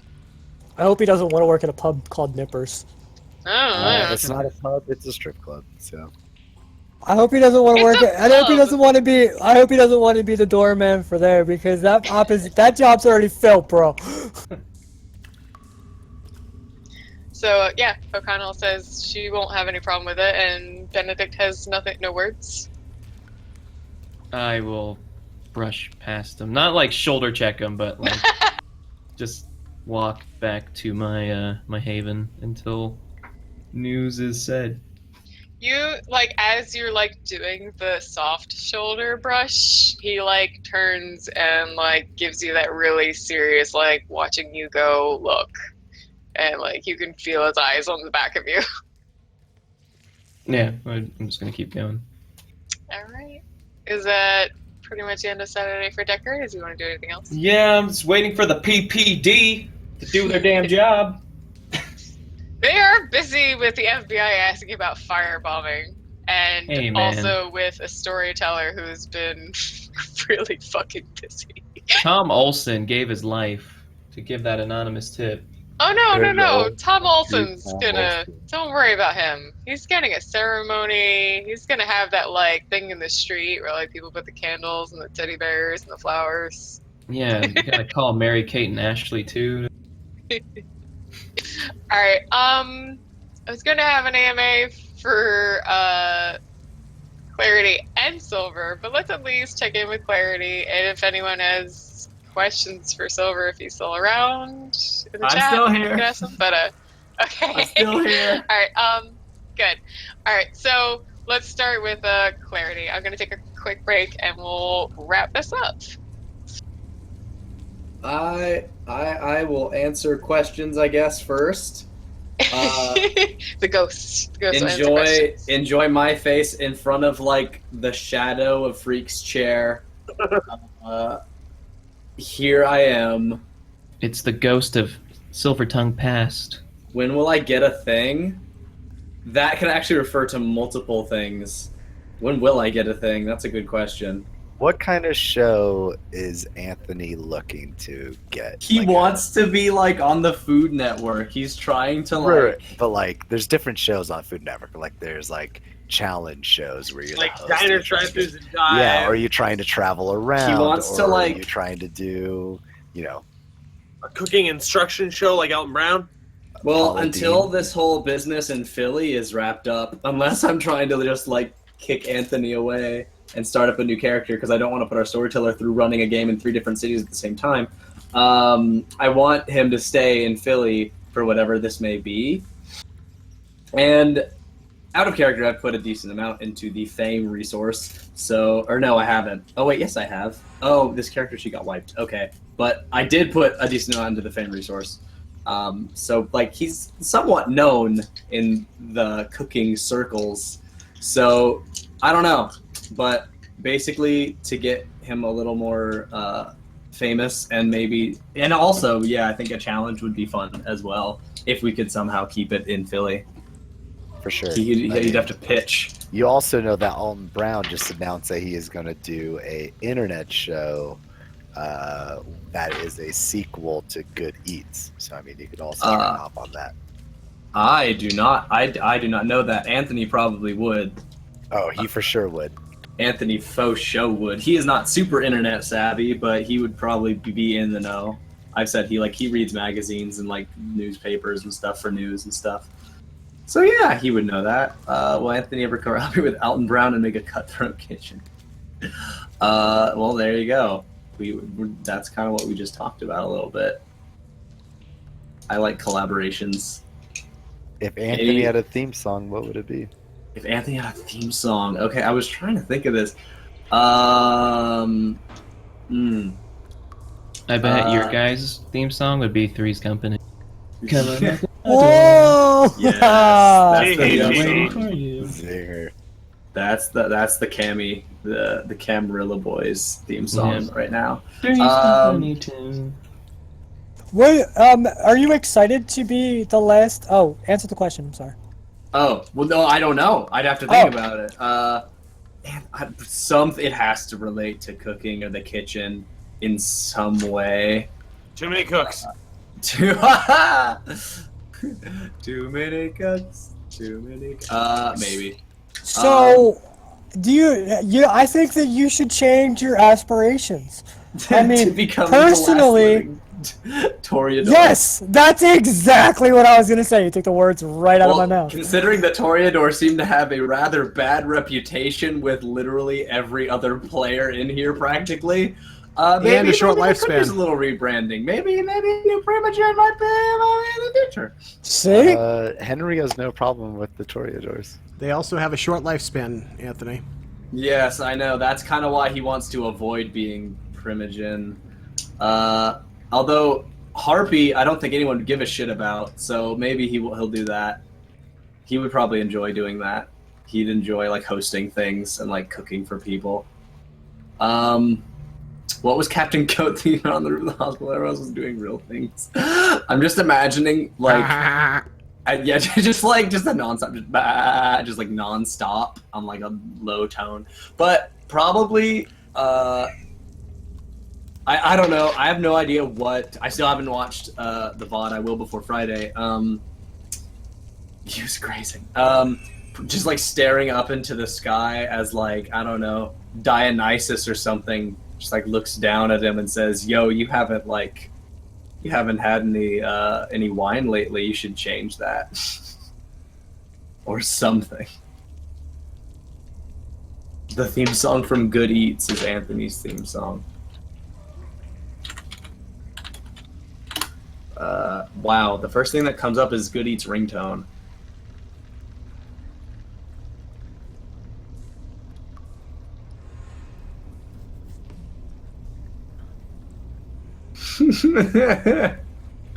Well, I just listened to it. That was magical. Thank you very much for that. No need artistic. I just listened to it. It was really good. I think there's a longer version, but Slices of You is a more appropriate electric system. Wait, let's see it. Alton Brown actually does grilled cheese sandwiches on a grill. That's the way it should be. Oh, I mean, it makes sense. It's But not a watched fried this cheese video. sandwich. Yeah, exactly. Oh man, this is just gonna change my life And I bet he actually does grilled cheese sandwiches and not melts, because there's a difference. for sure. I'm watching it right now. Oh, so, now I want like on a similar train of thought. I'm like, we have a place nearby that serves. It's closed now, but it serves paninis. I really want a panini. Those are delicious. They have like breakfast ones with like bacon. This is an excuse to learn how to make them. No, I can make paninis. I don't have a panini maker though. Like I don't have that little grill. It's called a panini press, not a panini Panini press. I don't know what it's called. My grandma had one. That's all I remember. You are the best chef character of all time. I don't. Hey, Anthony knows things that I do not. Hey, yeah, you don't judge a D&D player for not knowing how to swing a sword when they're playing a fighter. I mean, I kind of do. But if you have any culinary questions, go ahead and ask me. I might be able to answer. I feel like you are a pretty good source of like material knowledge. Surprisingly, not surprising that it's you, just a surprising amount of knowledge I've just about dumb information I can think about on all times. Yeah. Can you substitute flour for cocaine and make cocaine bread? You cannot, but actually, if you do try and sell coke, or if you do try and sell flour as blow, let's use fun words, you can actually still go to jail for doing that. Selling Dang. will actually get you sent to jail. Well, that's Blow are you is a sent fun to jail word. for pushing drugs, or are you getting sent to jail for false advertising? It's kind of both. You can't get sued, but you can get arrested. all right. Real quick funny story. My mom, when my brother was like 17, found a little bag of pot in his backpack, and she was like, "The fuck is this?" And he was like, "It's oregano." And of course, you can just smell it and be like, It's "No, it isn't." oregano. But my favorite part is when she like kind of pushed him about it. She was like, "Why do you have a small bag of oregano in your backpack?" And he went, "To put on pizza." Okay, so my brother is a really smart guy, but he went through a bad bit in like early high school. He smoked Like he marijuana. went into the Air Force. He's Did an he- engineer now. He's did a he smart inhale? guy, but like I think he was probably high at the time. Even I he did was not like inhale. to put on pizza. Nah, I did not Talking know. to your parents while high is like the worst thing of all time. Clarity. What does Gideon like to do with his free time? Well, currently he has not had much free time because he hasn't been free very much. He was shackled a couple episodes ago, but he keeps up on current events. He maintains business and does money things. There's not much free time. Free time is like the vampire politics. Sway people to the cause. Yes, Zabani, thank you I mean, for we've that. been playing for 11 weeks, and it's been 1 weekend game. You guys should have more downtime. It's just you always want to do more things. So. He's okay. So by next fall, we should be in winter. Oh So, yeah, easily. By next fall, we'll be near Christmas. Yeah. Yeah, that sounds about right. So, any other questions for Clarity / Gideon? Because I will answer them, I promise. I won't have you wait till next week for an answer. If shots Gideon- fired. This might be a little like schemy wise, but I just like how much does he trust the Tremere versus just he's like kind of using them as safe gate. You don't have to answer that one. I was just curious.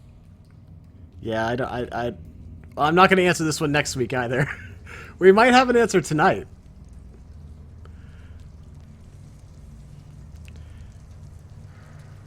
Does Roland do anything cool with his free time, unlike Gideon? He builds bombs. He builds bombs, and he's raising a fucking child by himself. That is pretty sure the hardest job of all time. Man, single vamp dad. Yeah, single vampire dad is the hardest thing. To go briefly back to the trust the Tremere question, I mean, it's the Tremere. Nobody trusts the Tremere. I wouldn't say that using the Tremere. But you know, the Tremere are a very mysterious organization. They kind of hold to their own. I was lucky enough to earn the trust of one who has kind of opened doors for me. So Yeah, man. I mean, if Roland was a scum dad, he would just like drop that vampire off. For sure. If he was a scummy dad, you guys would all hate Roland, whose name is actually Henry, but we still call him Roland all the time.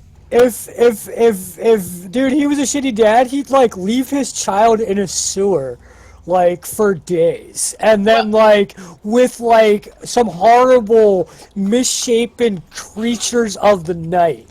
That would be a terrible bad dad. Like, who wants their child living in a sewer? She doesn't live in there. Well, I, as storyteller, always say Roland because that's his secret identity, which he pushes more. I will try to work in Henry if it's just him and Clem more. All right. Hey, the Nazi Posse daycare is quite out. We have like a 4-diamond The service. Nazi Posse daycare, that's my favorite thing. Our Yelp reviews are 5 stars. Okay. I'm the only one who's ever reviewed. Well, I mean, seriously, It's you got perfect. O'Connell on that shit. She can easily delete anything bad out of that system and add some 5-star reviews. Custom add like 35-star reviews. Bam. Like, and one like 4-star review so it doesn't look perfect. Yeah, you gotta have like the 1-star like littering in there. Like, Oh yeah. it smells like a sewer down. they charge me too much money. I love that when you find a place that's got like 4.5 stars, there's just like 2 people who are like, they weren't nice to me. And I'm like, I feel like you're probably just a terrible person. We ready to go? No, let me What just drop my is that? microphone first. I think we might be ready to go. And Silver, I'm not sure if you saw chat, but I posted that. It's a body, just fly on the you wall. needed. Okay. Yeah, so let us finish up in the Chantry, where we have Gideon, Anton, Anthony, and Albert all in the same room. Bunk Anthony's beds. on his Microsoft Surface Pro looking at Good Eats online about Alton Brown's new cooking show. So Anton and Anthony are back from their traipse down to the bedroom. Fanfic incoming. Please, and, fanfic's past tense. and Albert had no questions about the process when we were sitting alone. He'd already been talking with Anton, and in a weirdly not very sure way, said sure. Okay. He was iffy, but thinks what's going on in his head is just that like something has to be done, and he can't think of anything else to do. He has to be able to find anything Tremere magic wise. Otherwise, anything's like maybe memory manipulation might be the best. Even though he feels a little bad about doing it. Okay. But Anthony is in the room though, so He's just I wanna hiding. know- He's hiding behind a lamp. Yes. I just want to know like how you two are actually like. Wait, I don't want to push Anthony out of the room. I just need you guys to address that fact. Yeah, I don't know about any secretness Nope. that is going on. That was not in character. Well, I asked Anton for uninterrupted contact with Sophia, but I'm fine with doing it with the audience. I'm not shy. Well, so she is in her bedroom. So Bow chicka wow wow. so I can ask Albert. Do you think you should pull her out here, or should we go to her room for this? Are you asking Albert? Yeah, I'll take him aside and ask him. I don't know.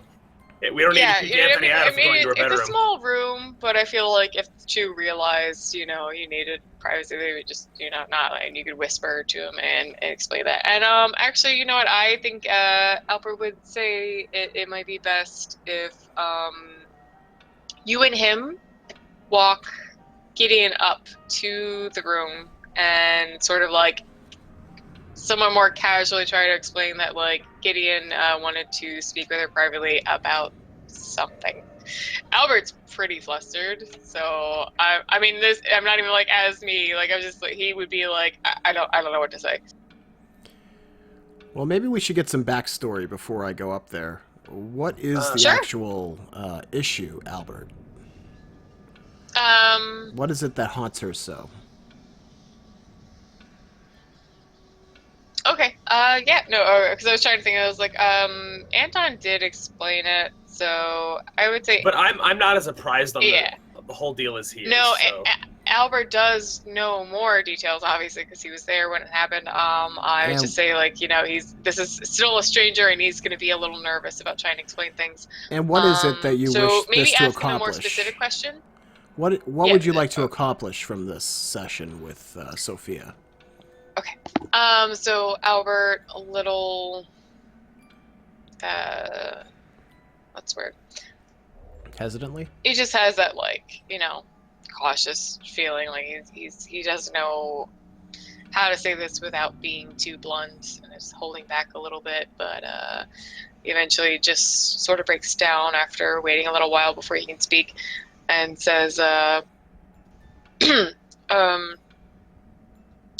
so what happened with Sophia is she had a traumatic instance with a spirit, as we call them, someone who has passed on, but their ghost, spirit, whatever you might want to call it, has lingered behind somewhere between our world and the next, and it caused her a lot of trauma, so much so that it changed her personality.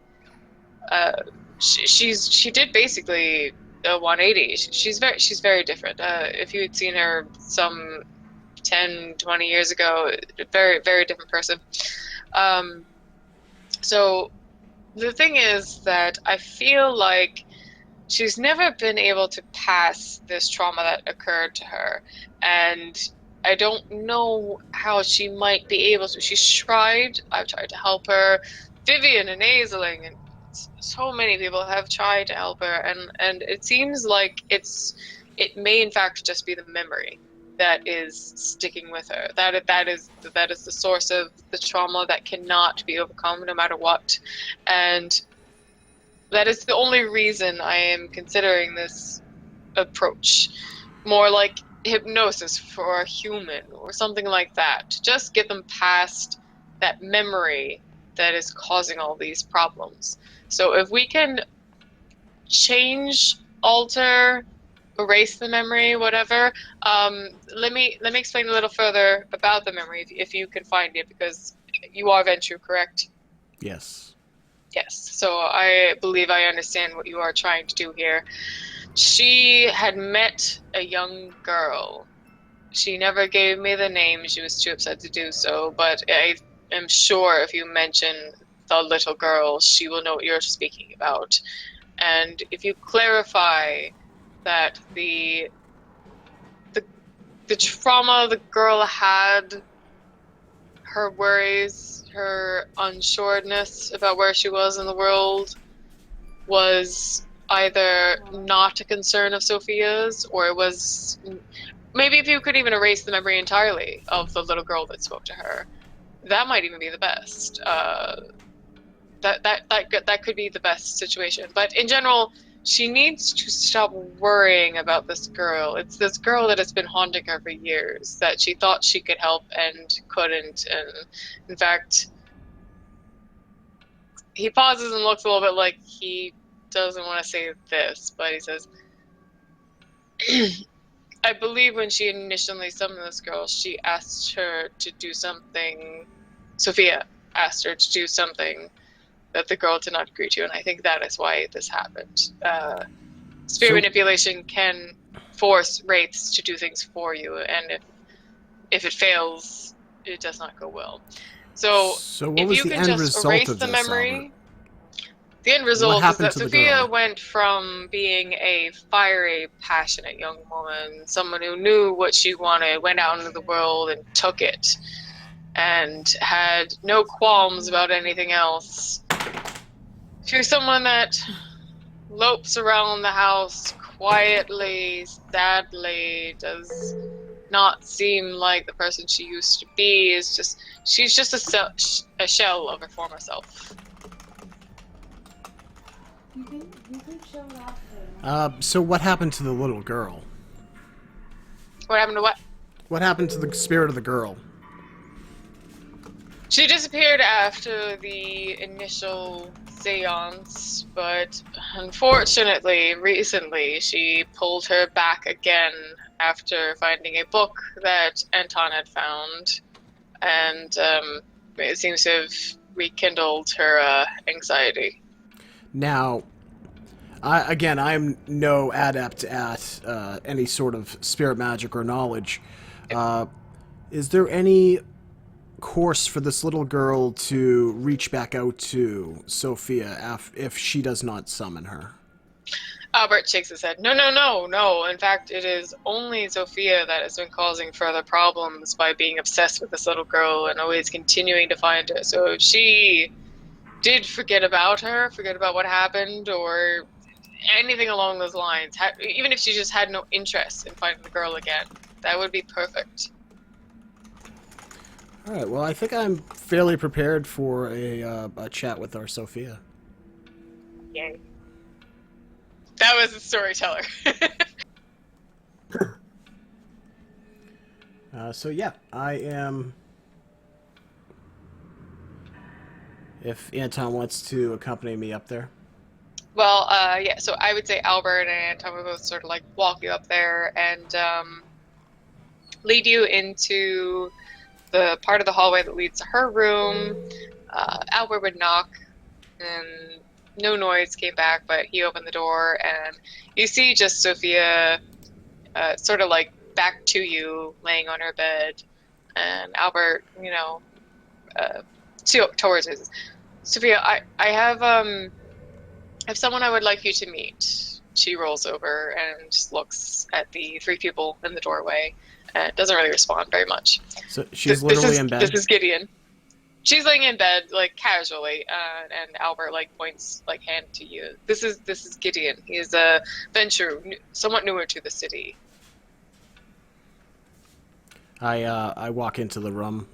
Is there, like, a chair next to the bed or anything? There's a chair next to a desk that's, like, so, like, bed here, and then, like, closer to the door, desk and chair kind of thing. Okay, so I go take what's Anton, how's he reacting as well? I'm gonna kind of stand, like, I'm gonna step through the door a little bit and stand just a little bit, kind of shuffle awkwardly. Okay. Alright, so I'm going to take a seat at the desk facing Sophia. Sophia, it's great to meet your acquaintance.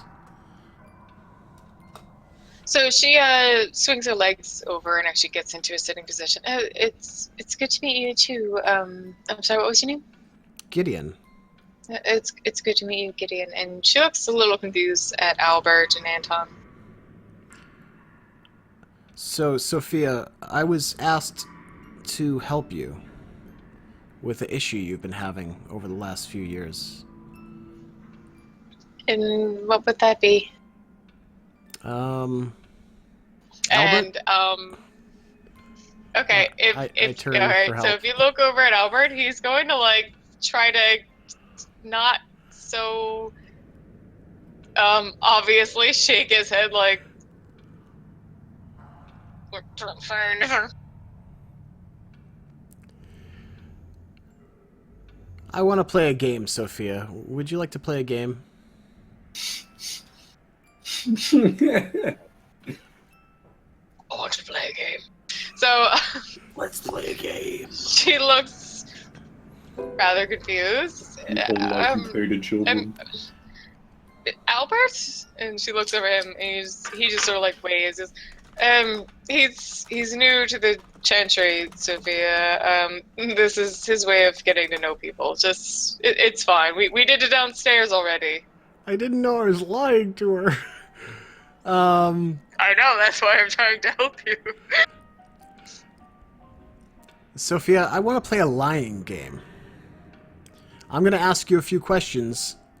I want you to do your best to tell me a lie. Does this sound like something that you'd be good at?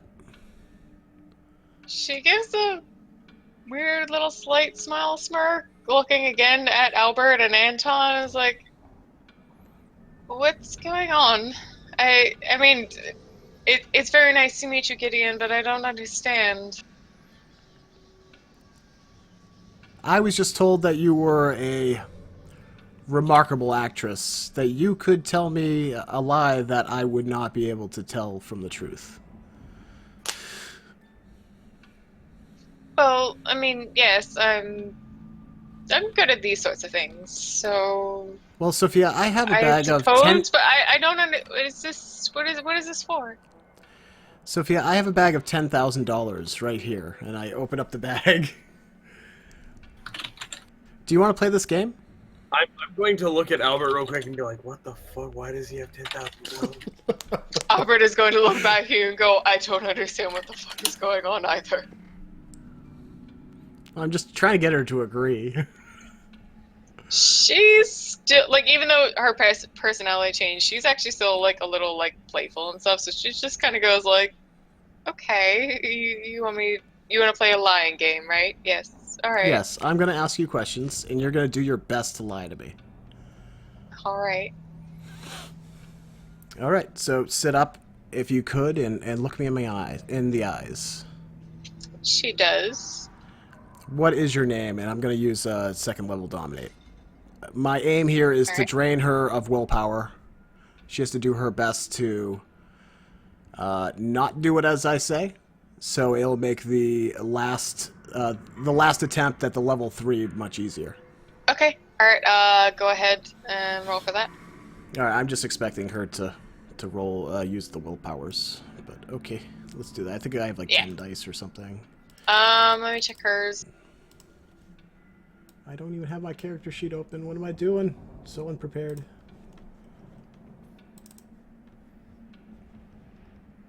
She has 7. Okay. Which would be 5 for you. No, we're going to make sure that I can't screw it up, so it's going to be easier. Huh? I'm going to make sure I can't screw this up. So we're going to do it the hard way. So it's 5. What is your name? Tell me your name. Sophia. So she doesn't spend the willpower. Huh? She's supposed to be doing her best to, like, fight me. Oh! She's supposed to be lying to me. Yeah, but at 6 successes, you need to re-roll your 10s.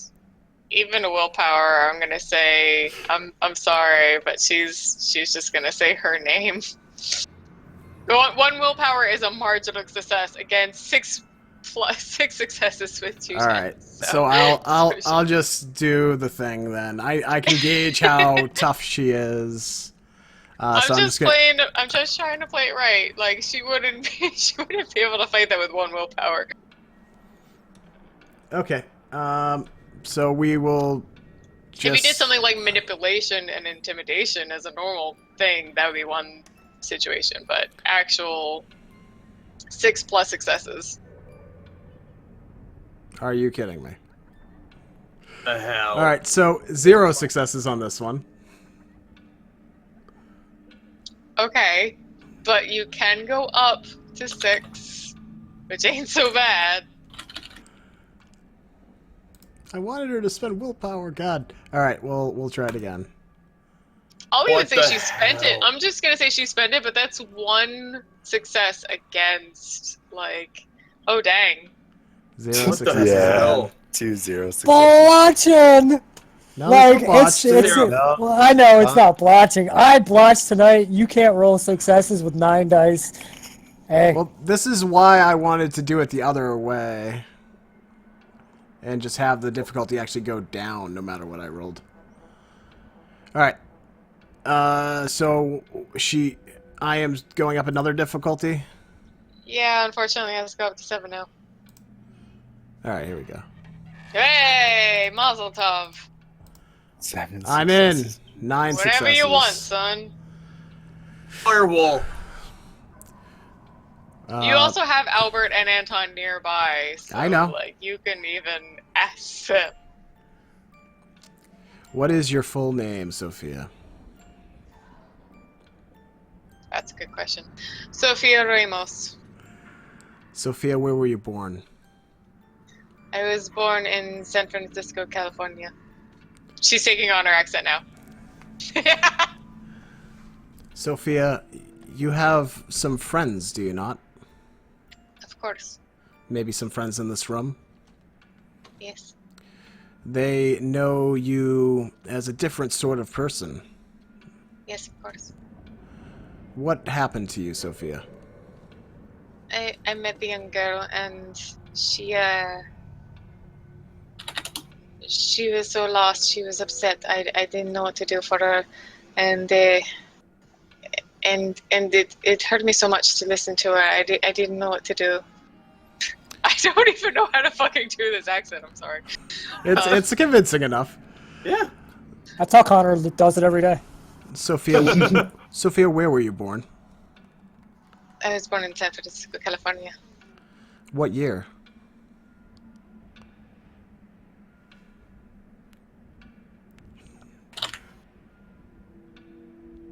Doing math.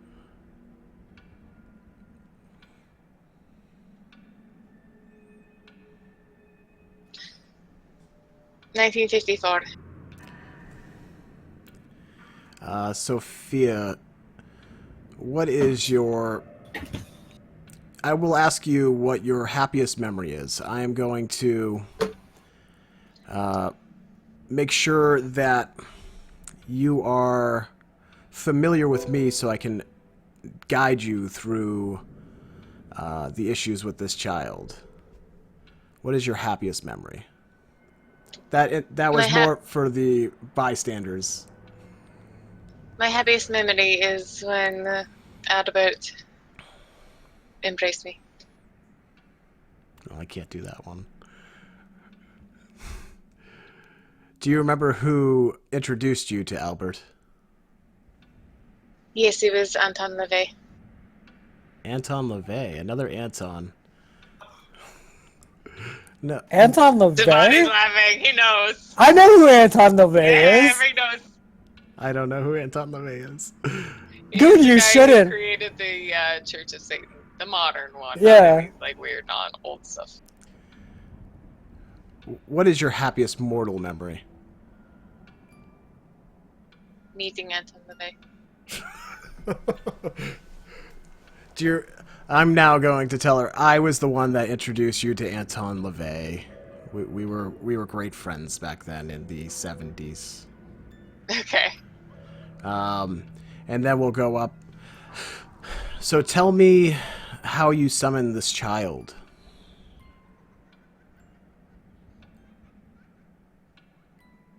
Did you not hear me? How did No, you summon? it cut off. You Sorry. said tell me. That's Tell all I me heard. how you summoned this child. I used my spirit manipulation. No. Set me the scene, Sophia. Candles. God damn it, Clarity. I'm supposed to be going to bed a half hour ago. Well, I'm trying to make it somewhat... Okay, go ahead. Alright. Okay, so Sylvia sets up the scene. She explains, I'll do part of it narration. She explains that she explains her basic ritual, things that even Albert and Anton would be a little bit surprised to hear about, and just the general way that she is able to summon a spirit. But she felt this weird inclination to try to find a younger spirit, and it was one of her selfish acts that she wanted to play around with a kid spirit, which she'd never done before. And the kid got so upset while she summoned her and did not understand where she was or what she was or anything like that. And this system-wise was a fail for Sophia. The child broke Sophia's mind slightly, altering her personality so that she became a more quiet, solitude type person, and gave her the flaw soft heart, which is flaw system wise. Okay, so Sophia, I was there with you when you made this ritual, and I guided you through this. When that child was summoned to you, it wasn't a child. It was a monster. And together we beat her back into the spirit world. You've been under her curse since then, but today that curse is lifted. You do not have to be this soft-hearted person. You do not have to... you can rekindle that fire that you once had. Be the person that you were before your mind was broken-ed.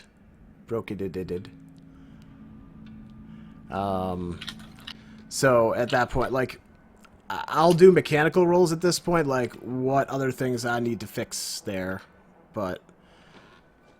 No, you got your domination roll. That was really all you needed to do. And you explained it well, so you're good. And I am so excited to introduce you to real Sophia later. Well, especially since it's my niece. I noticed that. It was smooth. Alright, sure, but add a character, she is blood bonded to Albert. Yep. So, and it's only going to have a certain effect. I just want to make sure that, you know, I have something I can count on in the Tremere. Sure. Okay. Alright, So how I'll is bring her... Anton feeling? Go ahead. Watching this, I probably get a little bit sidetracked when she starts going over the rituals that she mentions, because I'm like, oh, that's fascinating, and then, like, you know, he get it halfway, and I'll be like, oh, right, this is for a friend, this isn't for academic sources, and I'm a little bit confused and worried, and until I can see if Sophia has changed, I don't know what to think. Okay. So at this point, I'll bring her out of her trance. Okay. And tell real her, quick, sorry, Sophia, Anthony, you lost. is Anthony still downstairs? Anthony was with them. He was just on his tablet the whole time, introduced to this magical world of internet cooking. Okay. Have you guys heard of this sorry you got a Facebook little group less called this week, Tasty? but it was I'm sorry you got a little less this week, but it was kind of like, you know, I didn't have anything for previous week, so I wasn't sure where to head you. No, this is totally fine. This is totally Okay. fine. I have Alright. a direction I want to go now. And finishing up with Gideon. So I bring Sophia out of the trance and tell her, sorry, Sophia, you lost the contest, and I close my bag of money. All right, and she looks very thrown off and confused, but holds her head, and at least as far as Anton and Albert would particularly notice, because they've been dealing with her for a couple days in her disheveled, upset mode, they would see her face look a little brighter and a little smile on her face. So did you like our game? Yes, of course. In fact, that would be fun to play again. I like this.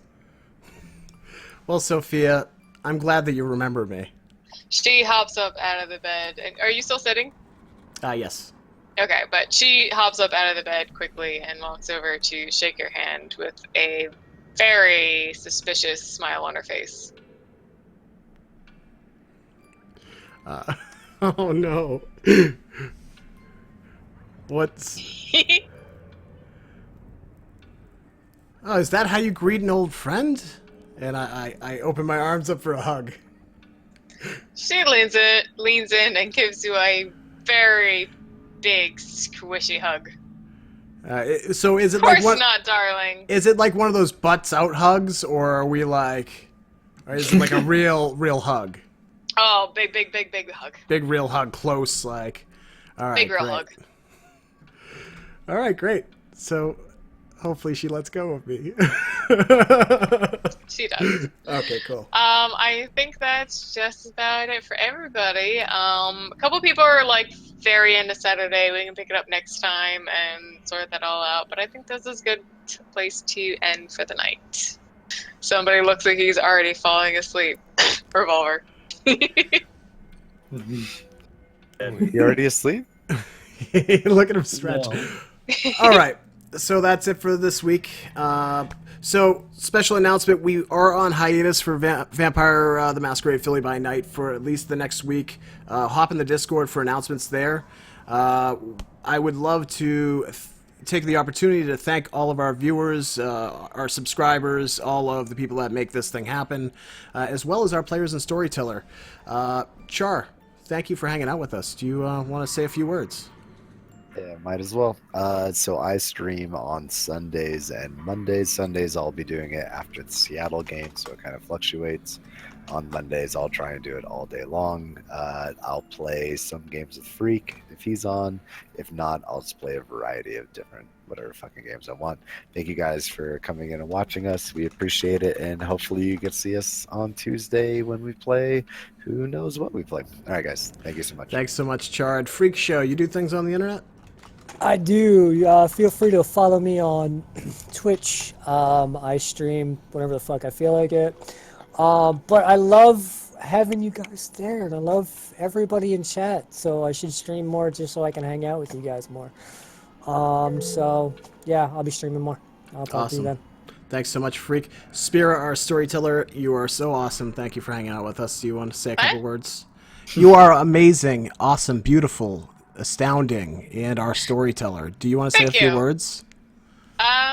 I do not do any social media or anything else other than this stream at the moment, but I will let anybody know if I ever change my mind.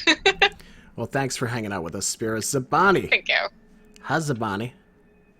Also, as well, do not do many things on the internet other than this and the Marvel game on Friday nights, which I imagine is also going to be on hiatus, question mark? Yes, exclamation point. All right, one thing that I do like to do is I like to share information about my wife's role-playing game company. It is called Tefra, or the company's craft monocle. It is a steampunk fantasy role-playing game. There are a couple new people out here, so I'd like you to check that out. It's a fun game. It's very cinematic. It's very, very exciting to play.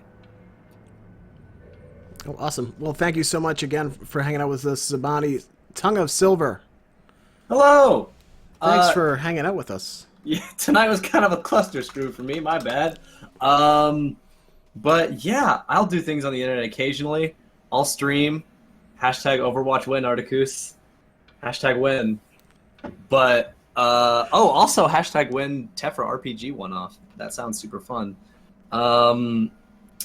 It has been super awesome hanging out with everyone and doing all this, like, just crazy fun vampire burning down houses and framing people. It is a fun time. And, yeah, I will see y'all, probably Friday, actually, as long as Marvel's still happening. And, of course, Revolver C, Mr. Olson. Thank you for hanging out with us. I know you're dead.